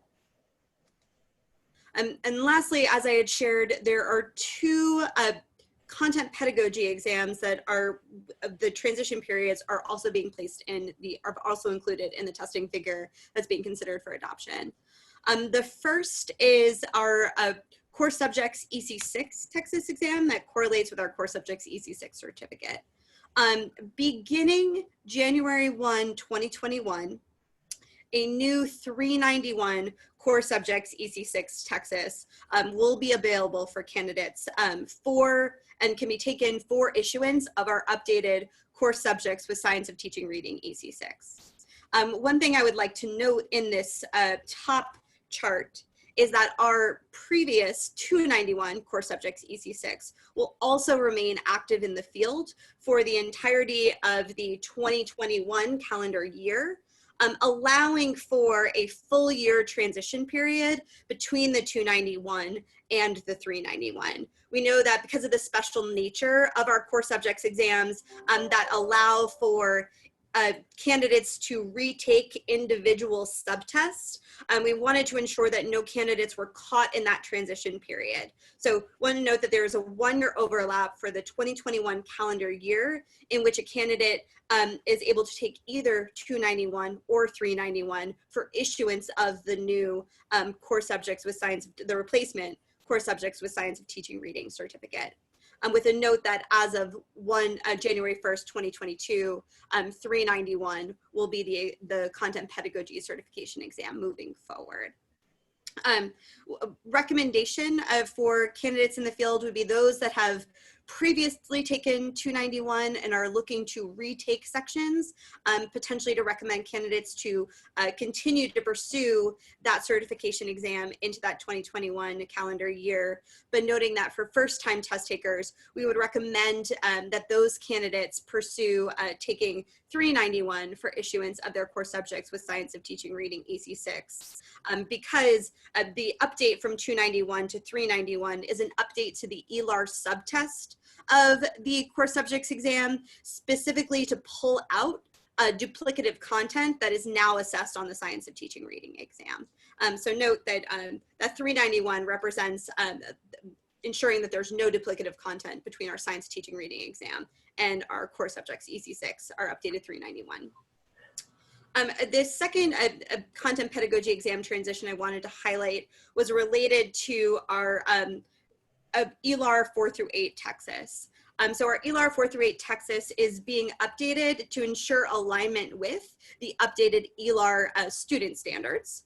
And so you'll note that 117, our ELAR 4 through 8 Texas exam will be operational in the field through December of 2021.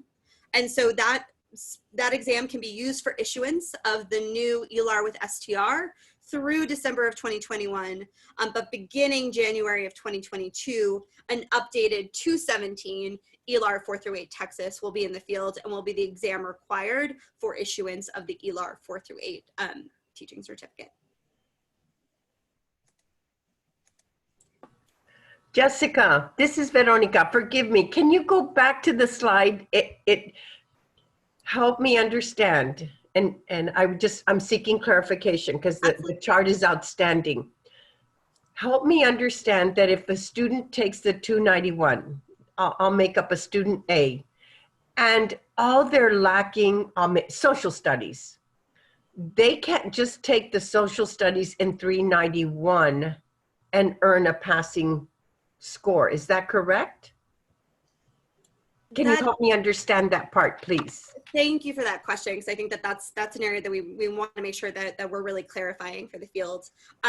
Because of the overall time requirement and because of the way that the subtests interact with one another, candidates will be required to take all of the given subtests for 291 for issuance of their certificate, or all of the given subtests of 391. So they won't be able to mix and match across the two the two different versions of our core subjects exam. And that was really the rationale behind this full year overlap, to really give candidates the opportunity to round out their core subjects certification exam with either 291 or 391. We want to mitigate having candidates who are caught in that position of being caught in the middle. We recognize that throughout this 1 year overlap, that gives candidates that opportunity. But that's a great question, and one that we'll make sure to clarify in upcoming guidance. Thank you. Maybe perhaps if I might suggest that Pearson be encouraged to post something on the website, because we don't want them caught with just say 1 or 2 left, and then they're thinking, oh, well, I'll just take the 391 because I'm only missing social studies. And I can understand logistically with numbers, 291 in our whole system, whether it's Pearson systems or TEAs or the program system, is not going to match with the 391. So I could see logistically and how this would not work, but I think that it would be perhaps a suggestion that Pearson provide a very clear explanation that passing certain areas or certain contents on 291 is not going to, it is not, I don't want to know, say the word is permissible, but it doesn't mean that if you pass what you're missing in 391, that you're now past your core EC6 or your core 4.8. I think that would be good if Pearson would post that on their website. Absolutely, Dr. Govan. We really appreciate that feedback. We'll certainly have a conversation with Pearson around what kind of safeguards and guidance we can build into that system to ensure that that's clear. And then, you know, at the extent to which we can provide resources and tools to EPPs to you all, so as you're communicating with your candidates around these transitions as well, is something that we're really cognizant of. Thank you. Jessica, I also have a question. So looking at this chart, let's say we have a candidate that's on a 291, and let's say we get to May of 2021, and they finally pass all the elements of their 291. Would they be able to use a 291 and start a one-year internship in the fall of 2021? Because I see your line there at the end. So is that line indicating that's the last time that test will be offered? Or is the line indicating that all recommendations for a certificate have to be made by that date?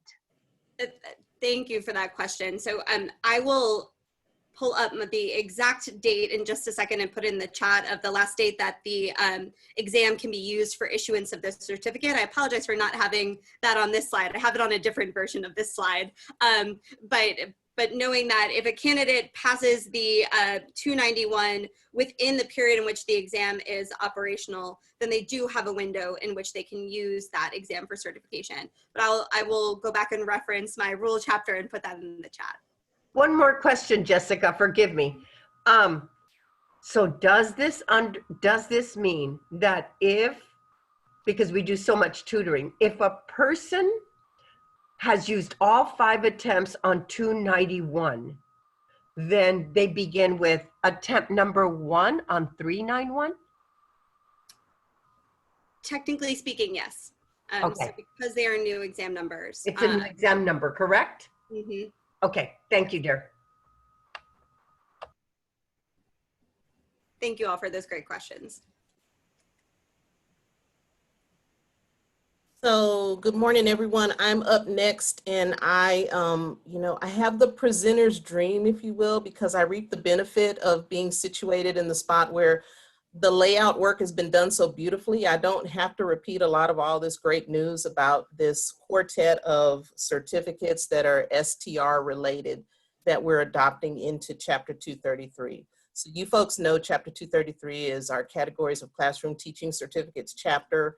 Jessica's done a great job of explaining the rationale for why we need to add those 4 replacement certificates into SPEC rule. So we're ready to do our part to fulfill the requirements of House Bill 3 by January 1 of 2021.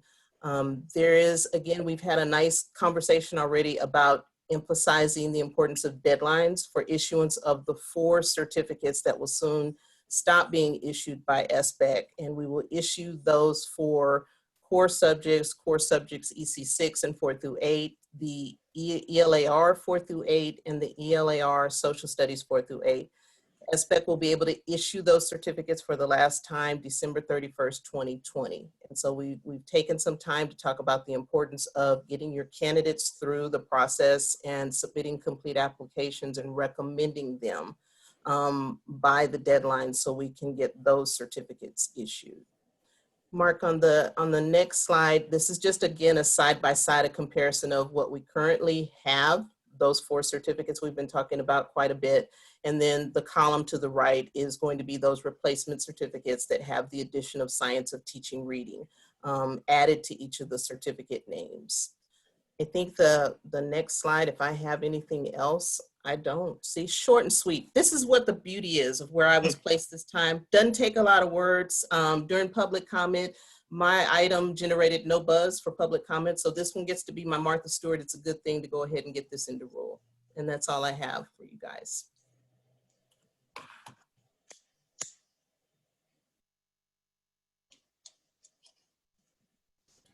it's back to me already. Okay. So in item 11 is chapter 235. It's an adoption item as well. Thanks, Mark. And our chapter 235 is our educator standards chapter. And here we have updates, specifically we'll be proposing for the board to adopt our bilingual Spanish standards, our special education EC6, special education 6 through 12, and deaf-blind standards into rule, and then also have, as I mentioned earlier, that reorganization of the science of teaching and reading standards to ensure applicability to all teachers seeking certification in grades EC through 6. We received significant support for our deaf-blind standards at proposal, and in terms of public comment, we've continued to receive significant support from the field. And as a reminder, all of these standards have been developed by educator committees and have had multiple rounds of opportunities for fantastic feedback. Thanks, Jessica. The next piece I get to chime in on is updates to chapter 229. That is the proposal item for the board at the forthcoming meeting. So there's a number of pieces that are going on here. The first is the accreditation status related to the emergency declaration based on last year where there was significant disruption in a number of our indicators. Then there's a piece here about the ASAP index, which we've discussed with this group previously. Same thing with the student growth indicator, and then supporting updates to the ASAP manual. So just wanted to walk through where we're at with these pieces. A little bit of change since we saw it at discussion based on some additional feedback that we've gotten from the field. So wanted to start with the accreditation status. So what we've got for the board to take a look at is not a status of not rated, declared state of disaster. It's important to note that this does follow the approach in the K-12 system. So we do want to, we recognize that the ways that K-12 is being held accountable. We think that it's good to have some similarities across those systems. So we're following that approach here. Again, by having a status of not rated, declared state of disaster. This limits the impact of those test center closures last year, of LEA closures, of the survey waivers, the principal survey, the teacher survey. These didn't get distributed based on governor's waivers for 1920. The fact that there won't be a lot of data, we'll go with the not rated, declared state of disaster. This doesn't count towards anybody's count of years. So it's kind of a pause button, if you will, if a program is on a year 1 or a year 2 of a different status.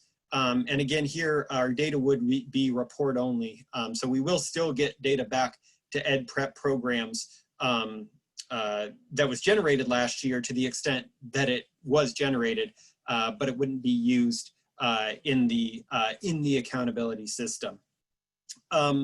We did have a specific question about this, and I'll actually let Donna Brasher, if you're on, if you want to talk through, you would send this question in. I wondered if you'd share a little bit.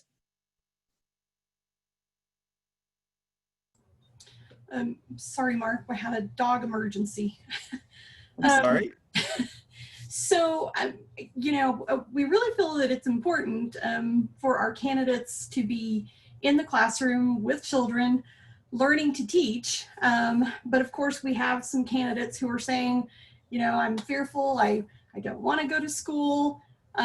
So I'm wondering, from other universities, are you having students sign a waiver of responsibilities or anything from TEA about waiving responsibility for universities, should students get sick, that kind of thing?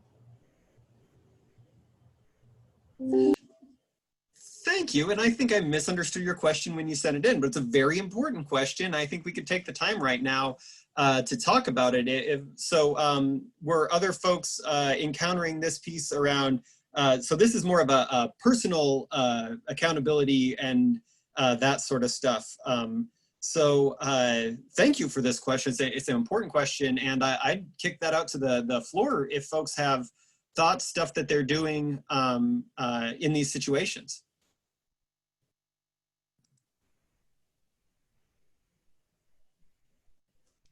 I think the discussion at our university currently is that, you know, any student, our president sent out an email basically saying any student who is uncomfortable in a face-to-face class needs to be provided accommodations for virtual, and that kind of extends to these clinical teaching as well. And so what we've tried to do, or we're working on, is we're in placement, if a student comes to their center coordinator and says, I'm uncomfortable, I don't want to physically be in a school, then that coordinator is going to change placement and try to, you know, if they have to change districts, they will. They're going to try to reach out and find a virtual placement for any student that says they're uncomfortable physically being in a school. However, we have not discussed something like a waiver for students to sign who are physically going into the classroom.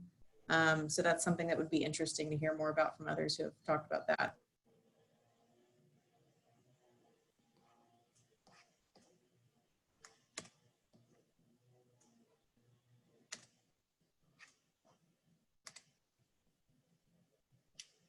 So I'm not, if other folks' thoughts about this piece specifically, candidates who may feel uncomfortable going to a classroom.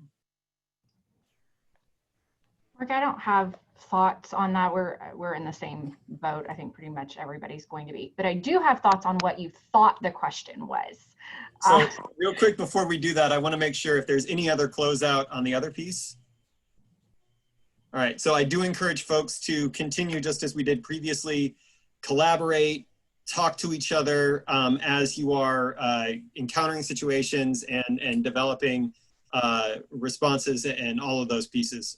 Again, I think that today's been a really good model of collaboration and talking around those pieces. So I appreciate that. Christina, thank you for that, allowing me to make sure that we close that out. What would you like to share? So I think you thought the question was asking about EPP accountability for 2020-2021. Am I right? I did.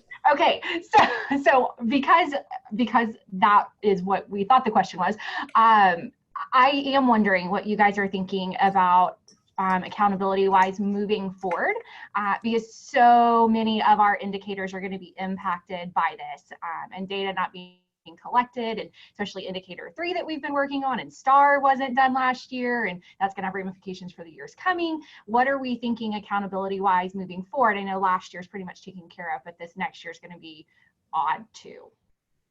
Great question. So specifically to indicator 3, we're actually going to see here in a few slides the adjustments to the rule language that we made based on stakeholder feedback, specifically around that concern. So I think that we have, I at least feel that we've squared that piece.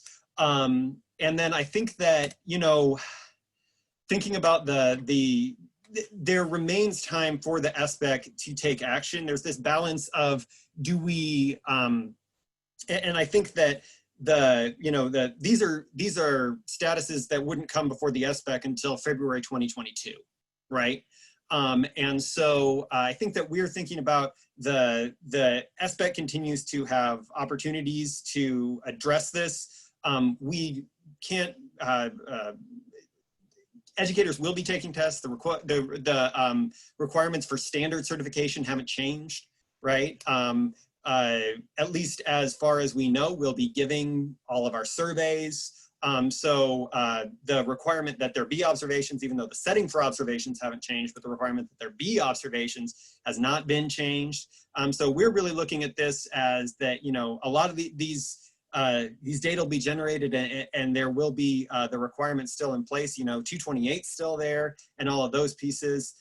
So I think that we're thinking that that there's still time down the road if the SBEC wants to engage in this discussion. There is sort of like, but once they've seen kind of what happened, and I think that that's been kind of our approach and our thinking on, we know what happened in 1920. We're engaging in rulemaking about 1920. We don't know exactly what's going to happen in 2021. I I think that will allow that aspect to be responsive to it once it happens. So with that, since I set it up, I'd like to hand it over to Nicole to talk a little bit about ASAP indicator number 3. Okay, great. Thank you. If you could go to the next slide. So I'll just give a brief kind of intro to what the indicator does. And again, this is an indicator that is seeking to create that data connection between student growth outcomes and their preparation. And so we've gone through numerous kind of like stakeholder engagement. We've gone through a lot of analysis to stand up the indicator, and we really felt confident. 6 months ago, we felt really confident in the model that we had that would go to bridge that connection. So can you go to the next slide? A quick update. So the good news about the indicator is that it is tethered to A through F data. We thought that we strategically chose that so that we could get complete line of sight between statewide expectations for our K-12 and also our teacher preparation, and try to help bridge that that gap and facilitate that connection between ed prep programs and our LEAs, right? We were very intentional in choosing the academic growth measure, which is domain 2A, instead of just a pure academic achievement measure, because the growth measure absorbs some of the confounding variables of the achievement gap or achievement measure. So when you think the student becomes their own control, so whatever their proficiency level was the year prior, that is the baseline for their proficiency level this year, instead of other things that can affect proficiency levels. So with that adds a complication in that the growth measure itself is comprised of the deltas between school years, between performances. So we are looking at the shift in performance. With the COVID disruption, that means we're missing out on one delta, and we're still trying to reconcile. By we, I mean A through F is still trying to reconcile what that is going to look like in conceptualizing the growth progress measure moving forward.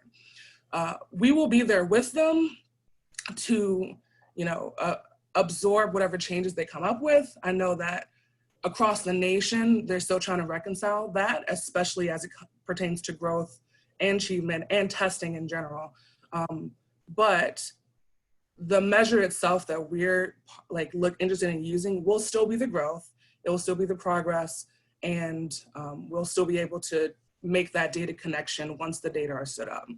So on the next slide, the prior text was that we were going to make it report only for 2019-20, and then we were going to make it report only for 2021 as well, and then we were hoping to stand it up in 21-22.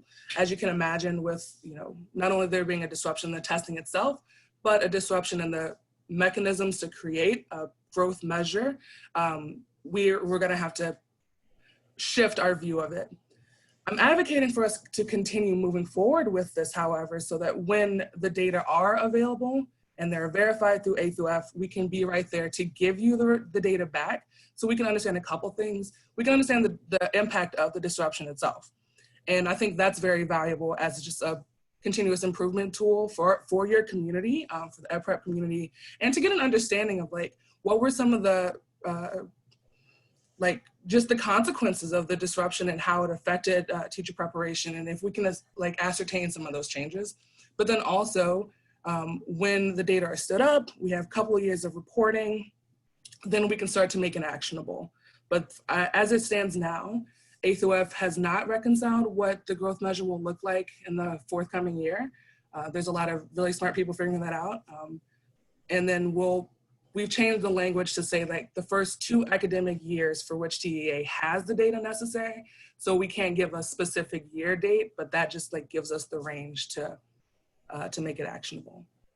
And just to chime in on that, we've got great stakeholder feedback on this. And again, this allows us to not have to prognosticate the exact date that these data are going to be available. It more just clearly follows once these data become available, what we had gotten from at the meeting, and that we wanted to make sure that there was years of data available for educator preparation programs, where that data had been report only, so that y'all can see where, how this measure and how your candidates are performing when viewed through this lens. So this is the direction we've gone. again, as Nicole points out, following along with when there's data there for us to present to you. The way that we've written it here is that there'll be 2 years of report-only data before this becomes used for accountability purposes.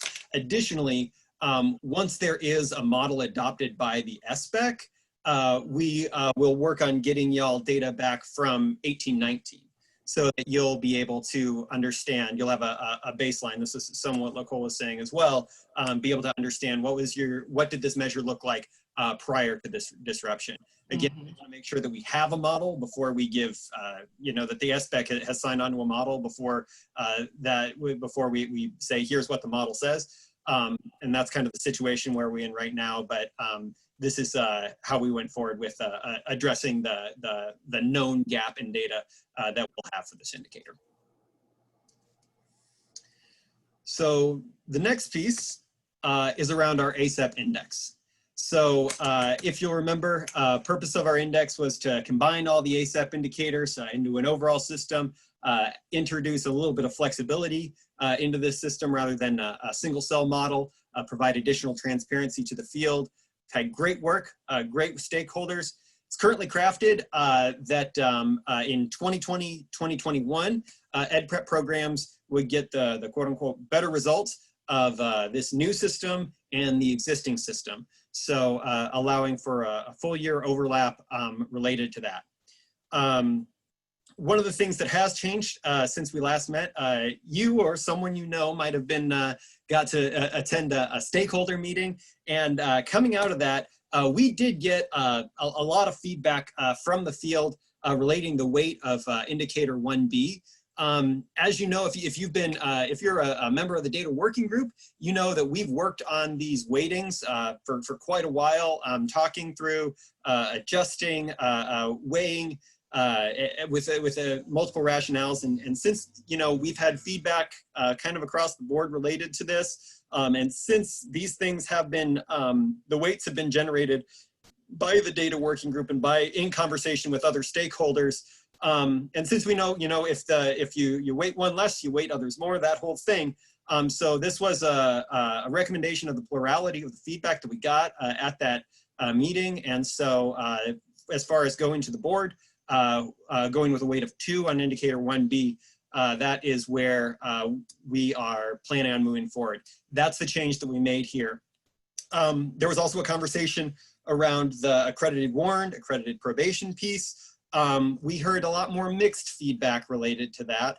And we took a look at, everybody from teacher groups to educator preparation programs to the board for advocating for not eroding standards and eroding expectations of quality.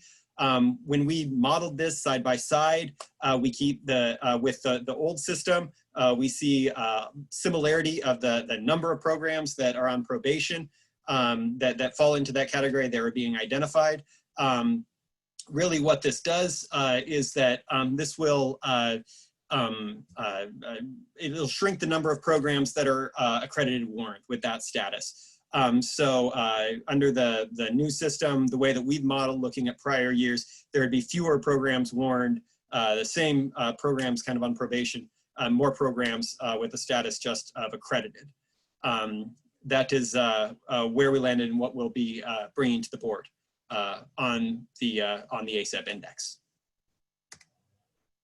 Finally, there's just a couple of other points that we wanted to make sure to raise to let you know that we've been looking at in 229.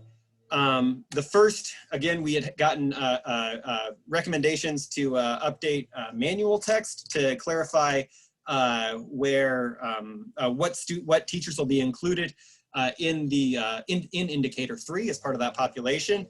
Going forward with a data-driven approach, it's about if we've got data for it. We can't include them if we don't have data for them. But and I apologize because they are mowing the lawn next to me, and I hope that's not too loud for y'all. But we're really going here being, if we've got the data for the teachers, for the students, if they're teaching students who have STAR growth scores, we'll include them. And finally, if you do take a look at your board book for 229, You'll notice that there's a bunch of strike-throughs and changes that we did technical cleanup in 229.4. And what we did here is we were consolidating the language to combine the description of our methodology with the specific percentage that was required. So putting that into a single sentence instead of multiple sentences. So you'll see some cleanup throughout the text on that. With that, I think I will hand it back over to Jessica. Or actually, we're going to take a moment to transition who is presenting. So I am going to do that. Thank you, Mark. All right, let's see if I get this right. All right, are you able to see the presentation in presentation mode? Excellent, okay. In the driver's seat now. So I wanted to begin with item 20, which is our item in which we'll be providing the board with an update on our broader test development timeline, but specifically also wanted to use this space to provide the board with an update on our Science of Teaching Reading exam transition, knowing that this is critical information that we would like to provide an update to our board around, but also we know that this is critical information to share with the field. And so we'll be providing the board with an update on our communication to date and communication going forward. And then we'll be providing that test development timeline. Oh, and I'm waiting for Mark to click, and now it's me. In terms of that communication specifically, we think about our communication related to the Science of Teaching Reading exam in two primary buckets. The first being the timelines and logistics associated with the exam implementation. So that's what I'm going to address first, and then I'll circle back to our second kind of area of communication, which is primarily communication with you all as our partners as EPPs, as we think about aligning curriculum with those Science of Teaching Reading standards. But I want to first start with implementation requirements and timelines, because I know that's incredibly pressing for many of our EPPs and candidates as we're thinking about the upcoming January 1, 2021 deadline. So specifically, as we're thinking about methods for communication, again, I shared these methods with the board at our May board meeting, but wanted to come back and provide some additional specificity for the board around specific things we'll be engaging in over the course of the next few months as we ramp up to Science of Teaching Reading exam implementation. Specifically in a few areas I'd like to highlight. In terms of direct email communication, we plan to relaunch an educator preparation program newsletter that we will send directly out to an updated listserv of educator preparation program and associated points of contact that will provide timely updates to the field, and that will include consistent updates related to the Science of Teaching Reading exam requirement. In addition, we are currently developing informational documents and email templates that we plan on providing to EPPs to be able to share directly with candidates that provide that critical just-in-time information around the Science of Teaching Reading exam requirement. And we are currently pushing out emails to previous teacher candidates who have successfully completed their certification exam requirements, but have not yet applied for their certificate to ensure that those groups of candidates do not get caught in this transition period. In addition, we're excited to share that we will be standing up a kind of standalone subpage on our TEA website, specifically dedicated to the Science of Teaching Reading. And one of the first items that we are posting to that subpage will be a Science of Teaching Reading exam timeline and requirement overview webinar. And that will be a recorded webinar.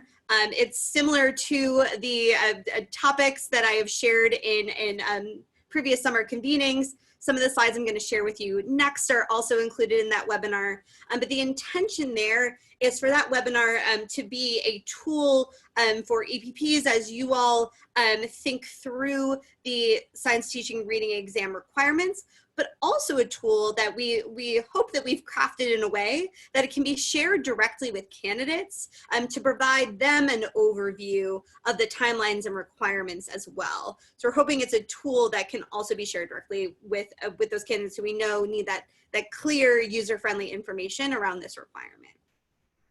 And then again, we plan on consistently providing updates across as many forums as possible between now and the implementation of the Science of Teaching Reading exam and afterwards as well. We've had the privilege of speaking with many of you over the course of the summer in our EPP convenings and look forward to doing that as well throughout the rest of the summer and the fall. So just again, wanted to call out explicitly two kind of upcoming points of communication. The first being that STR exam timeline and requirement overview webinar. Our goal is to have that posted to a dedicated sub page on our TEA website by the week of July 20th. So fastly coming. And again, that content is intended for both EPPs and candidate audiences. And then second, we'll be providing updates shortly around our development of these informational one-pagers and email templates that we intend to be a resource for EPPs when it comes to communicating this requirement for all the different certificate fields that it impacts to our candidates. Jessica, forgive me. This is Veronica. May I ask a question or make a comment, please? Thank you, because this is outstanding, because now there's going to be equity and there's going to be a uniform message coming directly. If I may be so bold to suggest, kind of connecting back to my suggestion of not just Pearson, but isn't this would this be an opportunity for you to include that 291, 231 thing situation of providing an explanation of the new test coming in with the deadline and how it's imperative that they earn passing scores on all sections of that 291, that they can't just take that 231 and vice versa for core subject 4.8 and ELAR 4.8. But could that be an extension of what you're going to provide for STR, is to also include about the content and how it connects? Absolutely, Dr. Gavan. I'm glad you asked that question as well.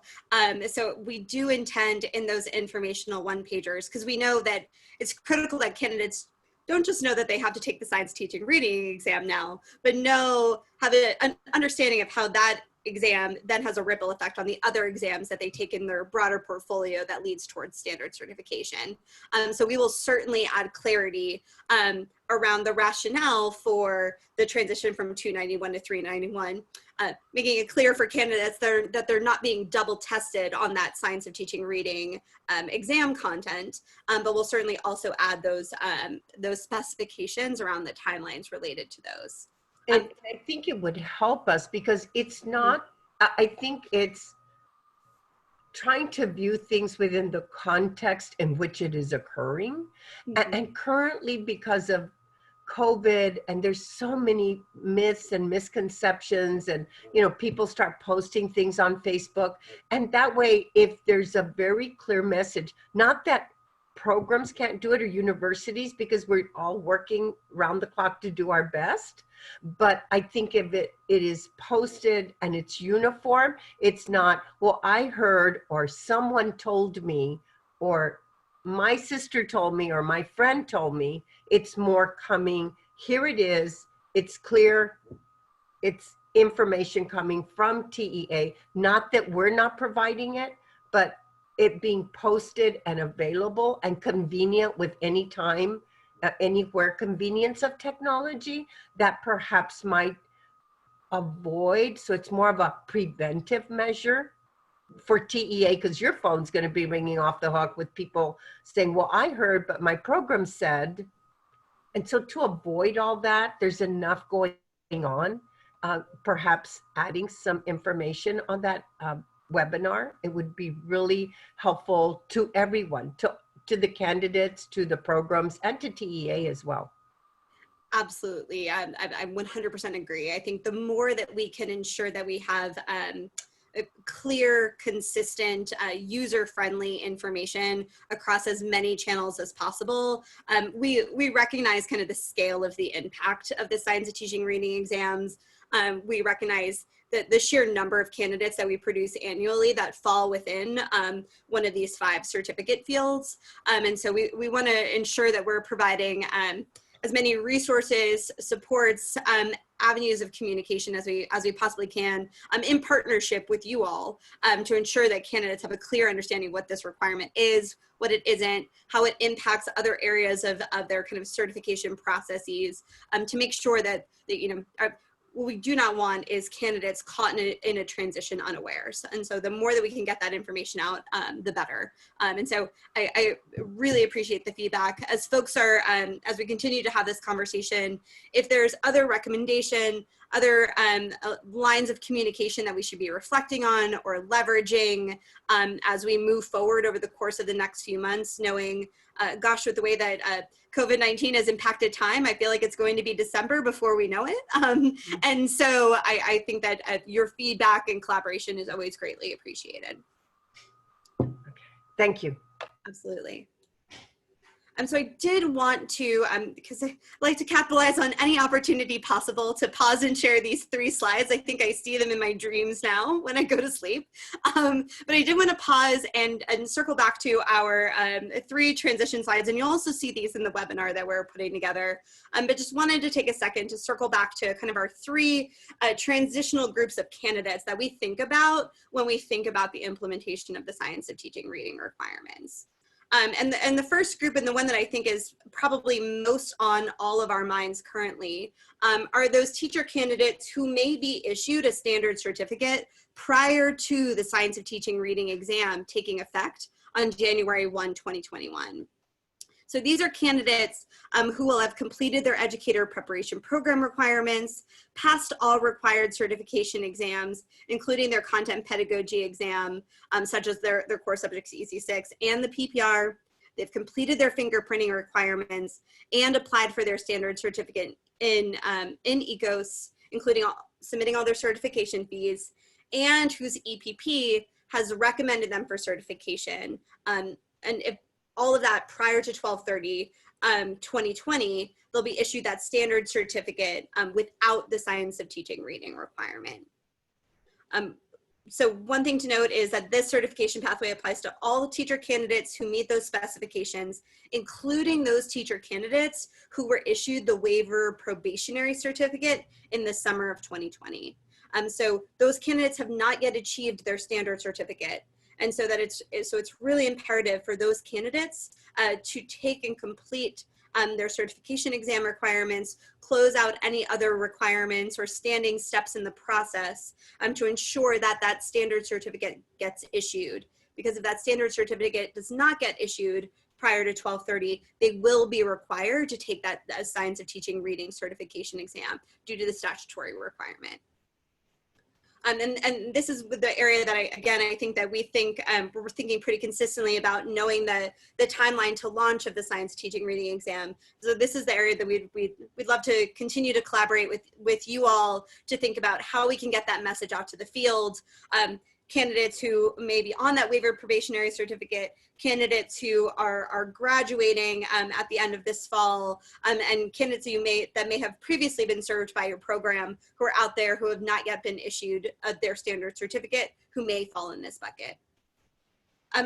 At the February EPAC meeting, the group had a really robust discussion around some logistical challenges that may be in place when it comes to a candidate completing their clinical experience, completing their educator preparation program in the fall of 2020, and then that candidate being issued their certificate prior to that deadline. And we had conversations around opportunities to have some ongoing conversations with administrative offices to ensure that those processes were potentially expedited or streamlined. And we had an opportunity to provide some basic language that could be shared with administrative offices. So we wanted to pause here and circle back, and it's been really great collaborative conversation so far today. Wanted to see where and folks have had success to date when discussing this potential challenge around a degree conferral with administrative offices, and if folks have any recommendations or best practices or things that they're thinking through as it comes to this transition.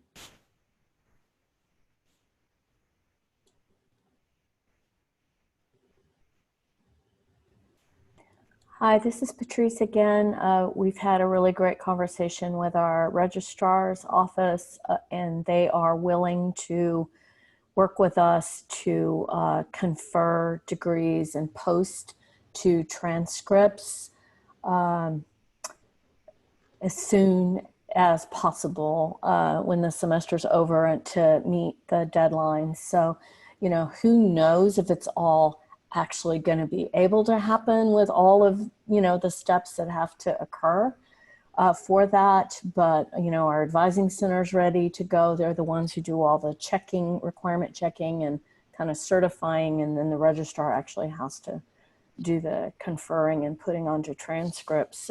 So far the team is, you know, they're very willing to help us because they don't want students to be put in the situation of having to pay more money and take an additional test that they weren't necessarily explicitly prepared for through their program as well as they could have been. So I've been really heartened by that, and you know, but it's still concern remains to be seen that it'll all work the way we want it to. That's great to hear that there's that level of collaboration and keeping students first in everyone's mind. That's fantastic.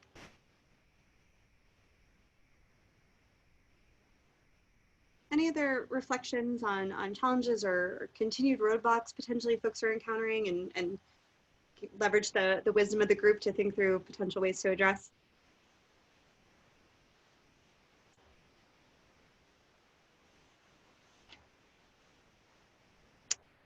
Okay, fantastic. Well, please, we want this to be an ongoing part of our communication going forward because we recognize that there are real structural challenges to this incredibly hard deadline of January 1st, 2021 for our science teaching reading requirement. So as new challenges arise, please feel free to surface them to us if there's additional resources that we can provide to help lend that clarity around this requirement.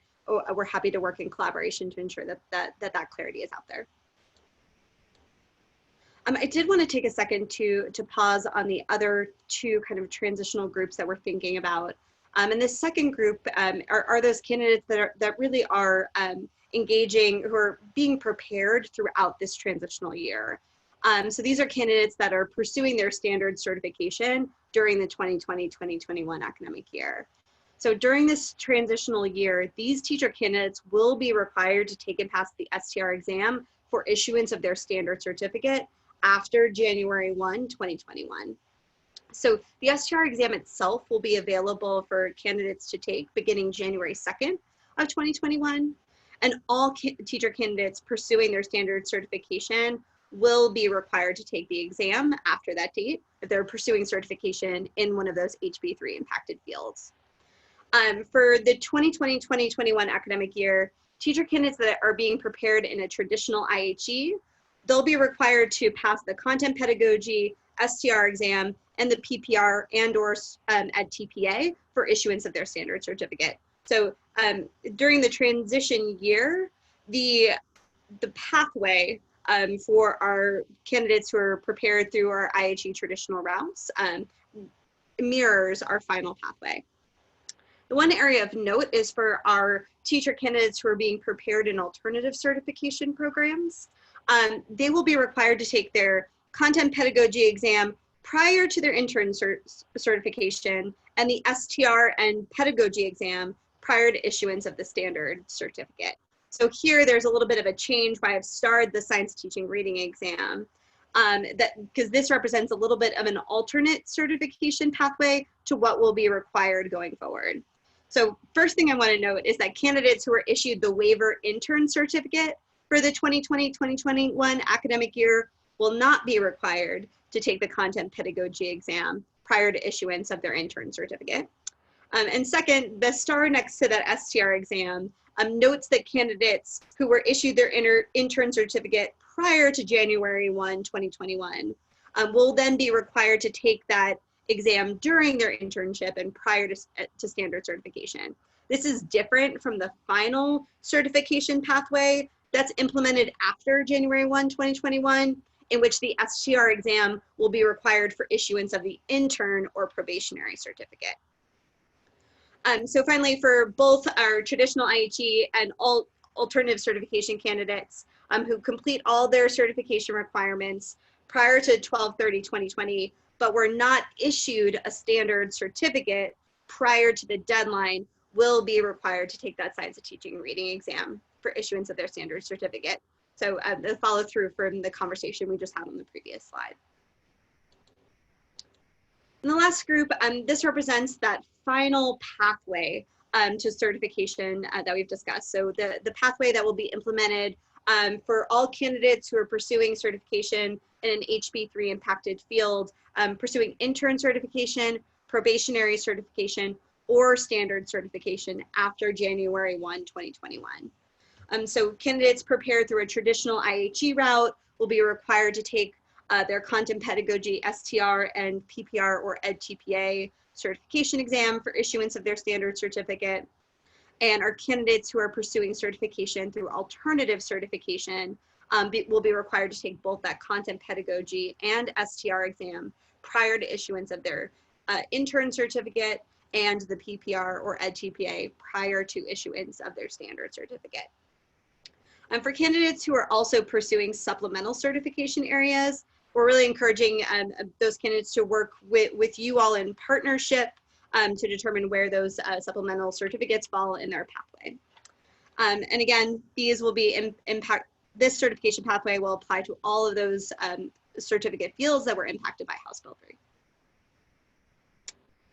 So this is my, every time I see this slide, I'm struck by how big and red these words are, but I just want to name again that by statutory requirement, the STR exam will be required for the certificate to issue beginning January 1, 2021. So just wanted to name these groups of candidates that we're consistently keeping in mind as we are thinking about this requirement. So beginning on January 1, 2021, all candidates will be required to take the STR exam for issuance of an HB3 impacted certificate, so their intern, probationary, or standard certificate. And that includes candidates who are currently enrolled pursuing certification in an HB3 impacted field who did not finish and who were not issued a certificate prior to 12/30/2020. Also impacts all future candidates pursuing certification in an HB3 impacted field. Others that we want to make note of are, this also impacts candidates who may have previously completed an educator preparation program, but for some reason have not yet been issued a standard certificate prior to that 12/30/2020 cutoff. And then our last two that we want to highlight, candidates who were issued that waiver probationary certificate. We know that they're top of our mind right now. Those candidates who have not completed their testing requirements and have not been issued that standard certificate prior to that 12/30/2020 cutoff before the test goes live 1/1 will be required to take that STR exam. And then lastly, because we know that you all continue to have deep relationships with your educators, we just wanted to also note that any teacher who is seeking a certification by exam to add one of these HB3 certification fields will also be required to take that Science of Teaching Reading exam for issuance of that certificate after January 1, 2021. So again, thinking of all of these different groups of candidates that we need to keep in mind as we implement this requirement, which continues to necessitate the need for really explicit and consistent communication. I want to pause now and circle back to our second bucket of communication, which is specifically around the Science of Teaching Reading exam requirements and curriculum alignment. So again, we provided the board with a high-level overview of our methods of communication in May and want to circle back and add some additional specificity. A few areas that I wanted to pull out and highlight. that specifically, a few things to name. One that we're really excited to share when we'll be providing more details to the field shortly, is that we've been able to coordinate with our Reading Academies team internally and leverage some of our grant funding to be able to provide educator preparation programs, audit level access to the Reading Academy training content beginning September of 2020. So this is incredibly exciting. We know that we've heard feedback from many of you that Reading Academy content, because we know how closely tied that content is to our science of teaching reading competencies, and knowing that need for really strong pre-service to in-service alignment. We recognize that having access to that Reading Academy content will be critical. And so we will be providing more updates and more logistics surrounding that access in the very near future, but wanted to be able to share that with you all in this space now while we have the time together. In addition, we're really excited to share, and hopefully all of you received an email from our Pearson team, Madison Cooper, related to an upcoming webinar that we'll be hosting next week that's specifically focused on the Science of Teaching Reading exam. It's called I think it's called a Texas in Focus. We're branding a series that's focused on the science of teaching reading. And that will be facilitated in partnership between the Pearson team and us here at TEA. And the intention there is to really walk through the structure of the Science of Teaching Reading exam. We'll actually have an opportunity to look at some of the selected response questions, some of the cluster items, and the constructed response that will all be included in the preparation manual.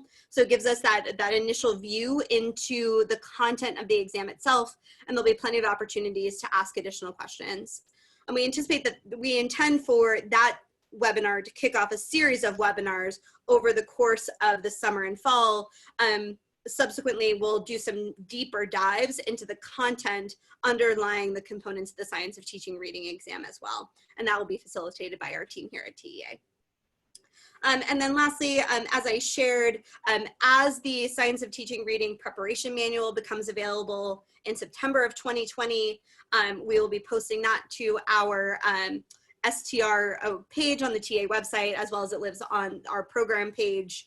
And we'll plan to continue to provide updates across all of our communication with professional organizations.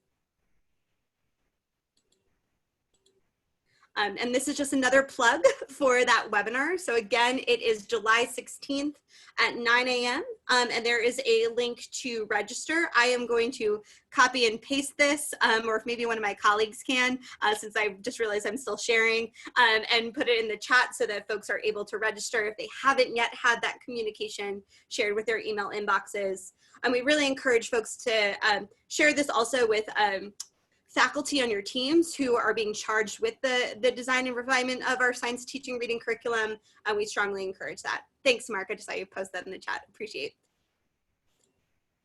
it. Finally, we want to remind folks about the Science of Teaching Reading exam letter of attestation requirement. So EPPs are required to indicate the ability and readiness to successfully prepare candidates for certification in one of these HB3 impacted fields, including those Science of Teaching Reading requirements through the STR exam letter of attestation. We do want to make a note that EPPs who choose not to prepare candidates in these fields that require successful completion of the Science of Teaching Reading exam will be removed from the ability to certify candidates in these areas. And programs indicate their ability to prepare candidates through that letter of attestation. So it's incredibly important as programs are shoring up their curriculum, ensuring alignment with those Science of Teaching Reading standards, that letter of attestation is submitted to TEA by the deadline of December 15th, because that will ensure that programs will continue to offer these replacement certificate fields for certification.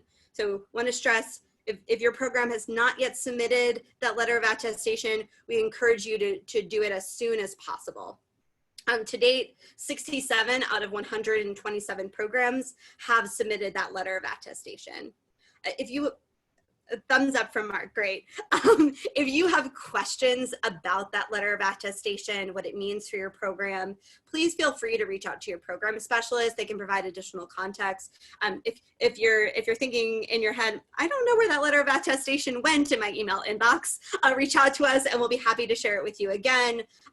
We just want to strongly encourage folks to focus on getting that component wrapped up so we can move forward with providing this high level training and for our candidates that we all know we're prioritizing. And the last thing I just wanted to name was that moving forward, continuing approval reviews will include a focus on that science of teaching reading curriculum. And so there's that alignment there. I wanted to pause here. Dr. Galvan provided some really great recommendations regarding science of teaching reading exam communication. And I wanted to see if there were any other thoughts or reflections from the group around these 3 questions. So are there additional communication methods that we have not thought about that we should be leveraging to ensure that we're getting out to all the audiences that we should be? And then the next 2, would love to hear from the group because I know that you all are actively engaging with your candidates on an ongoing basis. What steps you've already taken to begin to communicate this science of teaching reading exam requirement to your candidates, and if there's any additional resources or tools that could be helpful to support that communication. So I'd love to kind of open the floor to see if anyone has any reflections related to what they've done to date to communicate or additional resources that could be helpful.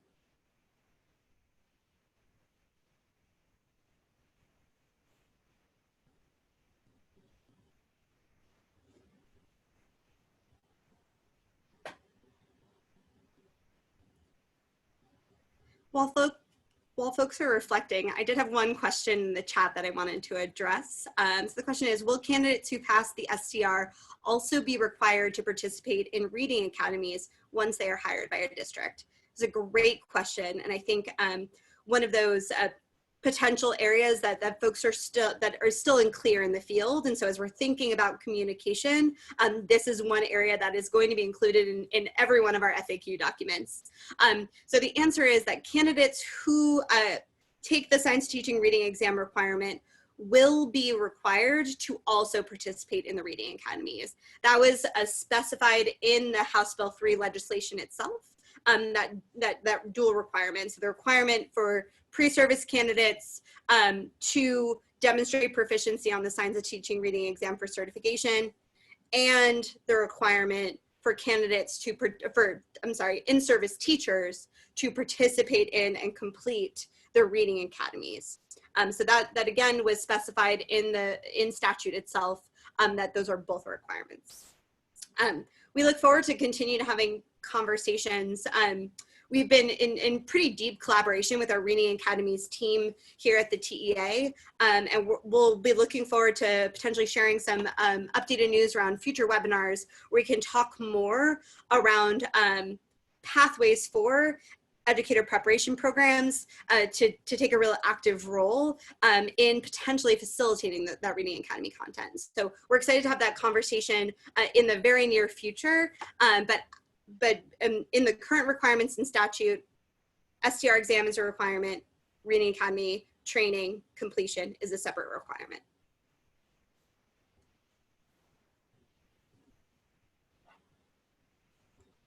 Fantastic. So Dr. Queen shared for the STR, it has been included on our formal admissions document, and they're on the SOEs, so we can communicate the testing requirement with districts as candidates are hired. Fantastic. So I think making sure that that information is in front of candidates as clearly and as frequently as possible. And I think that that's a great point that we're also making very clear to our K-12 partners that I think a few things, what this new certification means for what these candidates know and can do, where they're placed within a given school district, and just ensuring that that clarity around requirements are clear. Right, as we transition here, again, we continue to welcome your feedback as it relates to the Science of Teaching Reading exam communication. Again, if there are additional resources or tools that would be helpful, this is one of our top priorities to ensure that this transition is smooth. And so we look forward to continuing to collaborate to ensure that all of our candidates have this information. They not just have the knowledge and skills in their toolbox, but they also have the information around what this requirement means for them. And then lastly, our standard chart around test development updates. We're getting very close to kind of the launch of our first column, which is incredibly exciting. So as of January 1, 2021, we'll have the launch of our EC3 content pedagogy exam, our science teaching reading exam, educational diagnostician, and our updated core subjects, again, with that adjustment of the removal of that science teaching reading content. And you all can see kind of the waves of exams that we plan on releasing going forward. And then I get to round us out with our last item, which is a focus on an update on the EdTPA.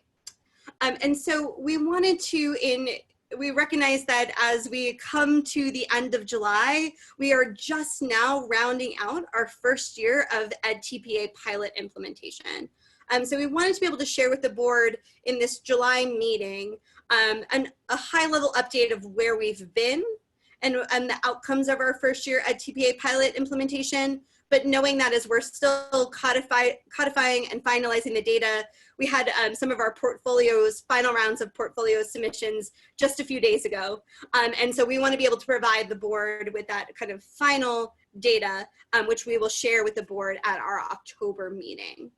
But a high-level overview of where we've been in year one of the EdTPA pilot. We had 27 educator preparation programs participate in the pilot, 16 traditional IHE and 11 alternative certification programs.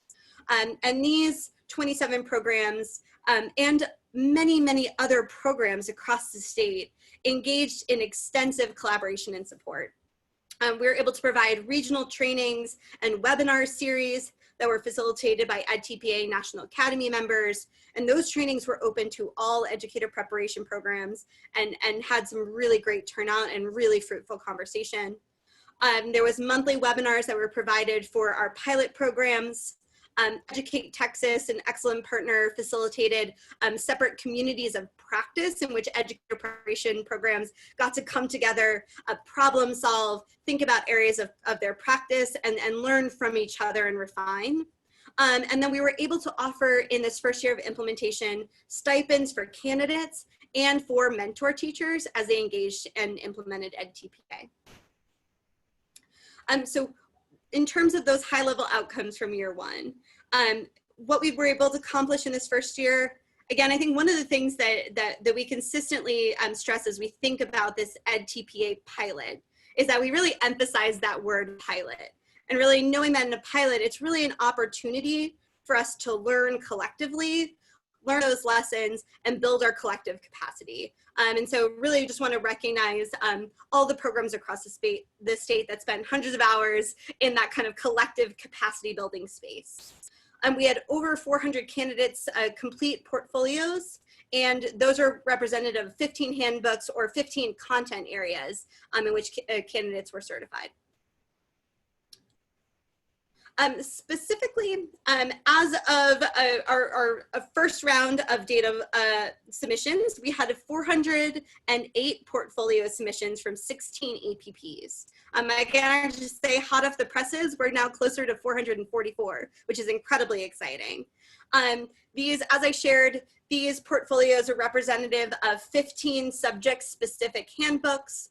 And one thing to note, and this mirrors our overall certification data, but over 50% of those portfolios were representative of our elementary literacy with Task 4 mathematics, which again represents the biggest share of our overall certification, our elementary core subject EC6. I've been able to share the demographic makeup of those candidates who've submitted those portfolios there on the screen for your reference. And one thing we did want to name, because I know it's something that many folks have had questions about, was the transition to the virtual environment throughout the course of this spring as candidates were working to complete and finalize their EdTPA portfolios. And so really worked in partnership with Scale and our fantastic Pam Wetherington, who guides a lot of our work related to the EdTPA, and 14 teacher candidates in this spring window were able to complete and submit successfully EdTPA portfolios that were completed in a synchronous virtual environment. So provisions were made for EdTPA to be completed in a virtual environment. Those provisions continue on into this upcoming academic year, and we were able to see proof points in the field around candidates who were able to successfully complete EdTPA in that environment. As we move towards year 2, so we've been able to already kick off our year 2 programming, and really excited this year. There are 35 educator preparation programs who are participating, 19 traditional IHE and 16 alternative certification programs. And then this year, based upon feedback from folks who engaged in that first year of the pilot, we've been able to make adjustments to programming to better meet folks' needs. So one of those adjustments that we're incredibly excited about is the implementation of 3 regional coordinators who are current faculty at our EPPs. So we have faculty from Austin Community College, Stephen F. Austin University, and Region 4's Inspire, Texas, who are providing that support and guidance for other EPPs who are implementing EdTPA. So it's really that powerful opportunity to learn in collaboration with one another. And then we're continuing many of the same supports that we provided last year, including those regional trainings open to all EPPs. We've already facilitated 2 in an initial series of 4 and have had over 100 attendees at each of those trainings. They've been great opportunities for conversation. And then we'll also be providing monthly webinars, those communities of practice and stipends going into this next year. Okay. I feel like that was just a marathon of me talking, and so I'm very glad to be able to hand the baton back over to others. I'm not quite sure who that is, but I'll pass the baton, but I will still drive the display of the PowerPoint.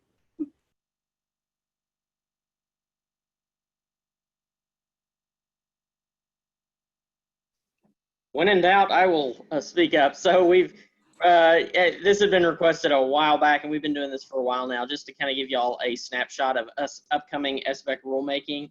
There is a lot in July here that we've gone over with you, and appreciate your patience as we walked through that with you. And if there is input between now and the board meeting, please feel free to reach out directly to us. And then beyond, there is these proposals will be adoption items, and then we have a disciplinary rule item that will be discussed and proposed. So these things are always subject to change at the direction of the board or in response to the evolving situation with COVID. So it's possible there could be additional rules that need to be modified and opened up once some of these other things close out. But this is sort of the known universe at this time, and we will be sending this PDF of this deck out to you shortly after the meeting closes. So no folks have asked for that. So that is all that we have today. Really appreciate everybody's time and engagement. If there are other questions or other things we should stick around and discuss, we're happy to do so, but trying to be mindful and end on time.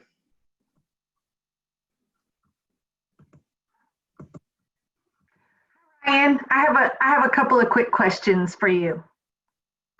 This week we had a glitch while updating some records in ASEP, and one of the things that while working with Lori to work these little hiccups out, one of the things that Lori said was, well, this really works better in Google Chrome. And that's the first time I'd ever heard of that, because for so long I've heard when we're working in the TEA system, we need to be using Internet Explorer. So I didn't know if I missed something or if that was apparently there was an update. So I want to share that in case anybody else has hiccups, that we need to be using Google Chrome when you're working in the TEA system. Can you verify that? Yep, so thanks, Ray, for that. That's been sort of a rolling update as we've been updating through ECOS, given that Internet Explorer is sunsetting. Our sort of next focus on making sure for incompatibility is Google Chrome. When we reissue our technical guidance we'll make sure to highlight that for folks because as you are maybe aware, Internet Explorer is end-of-lifing. So we knew that we needed to do that. And so sort of there's been kind of, it's screen by screen, chunk by chunk, IT has been ensuring Chrome compatibility. So I can't speak to whether we're 100% there, that everything's been checked in that whole thing. But as you might imagine, that's a pretty big chunk of work. And so we've kind of been chunking through it. So we will make sure that in our updated technical guidance, we'll be able to provide that clarity for y'all. But thanks for flagging it. And then another issue that I encountered this week was we had a candidate that, we knew of a candidate that was trying to get fingerprinted in the Amarillo area, and they called 3 different fingerprinting sites that are not booking appointments. So I'm anticipating that our candidates trying to get fingerprinted this fall is going to be an issue. And thanks for that one. I don't think we've got our fingerprinting specialists on the call, but we can definitely follow up on that. You said up Amarillo area? We'll definitely pass that along to David, and he can pass it along to DPS and their vendor and see what's going on there.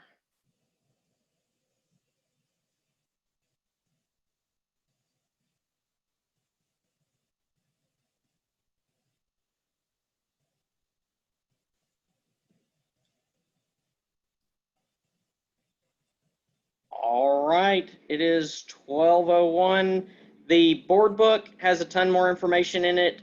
Y'all got that this morning, and we'll be sending this deck out shortly.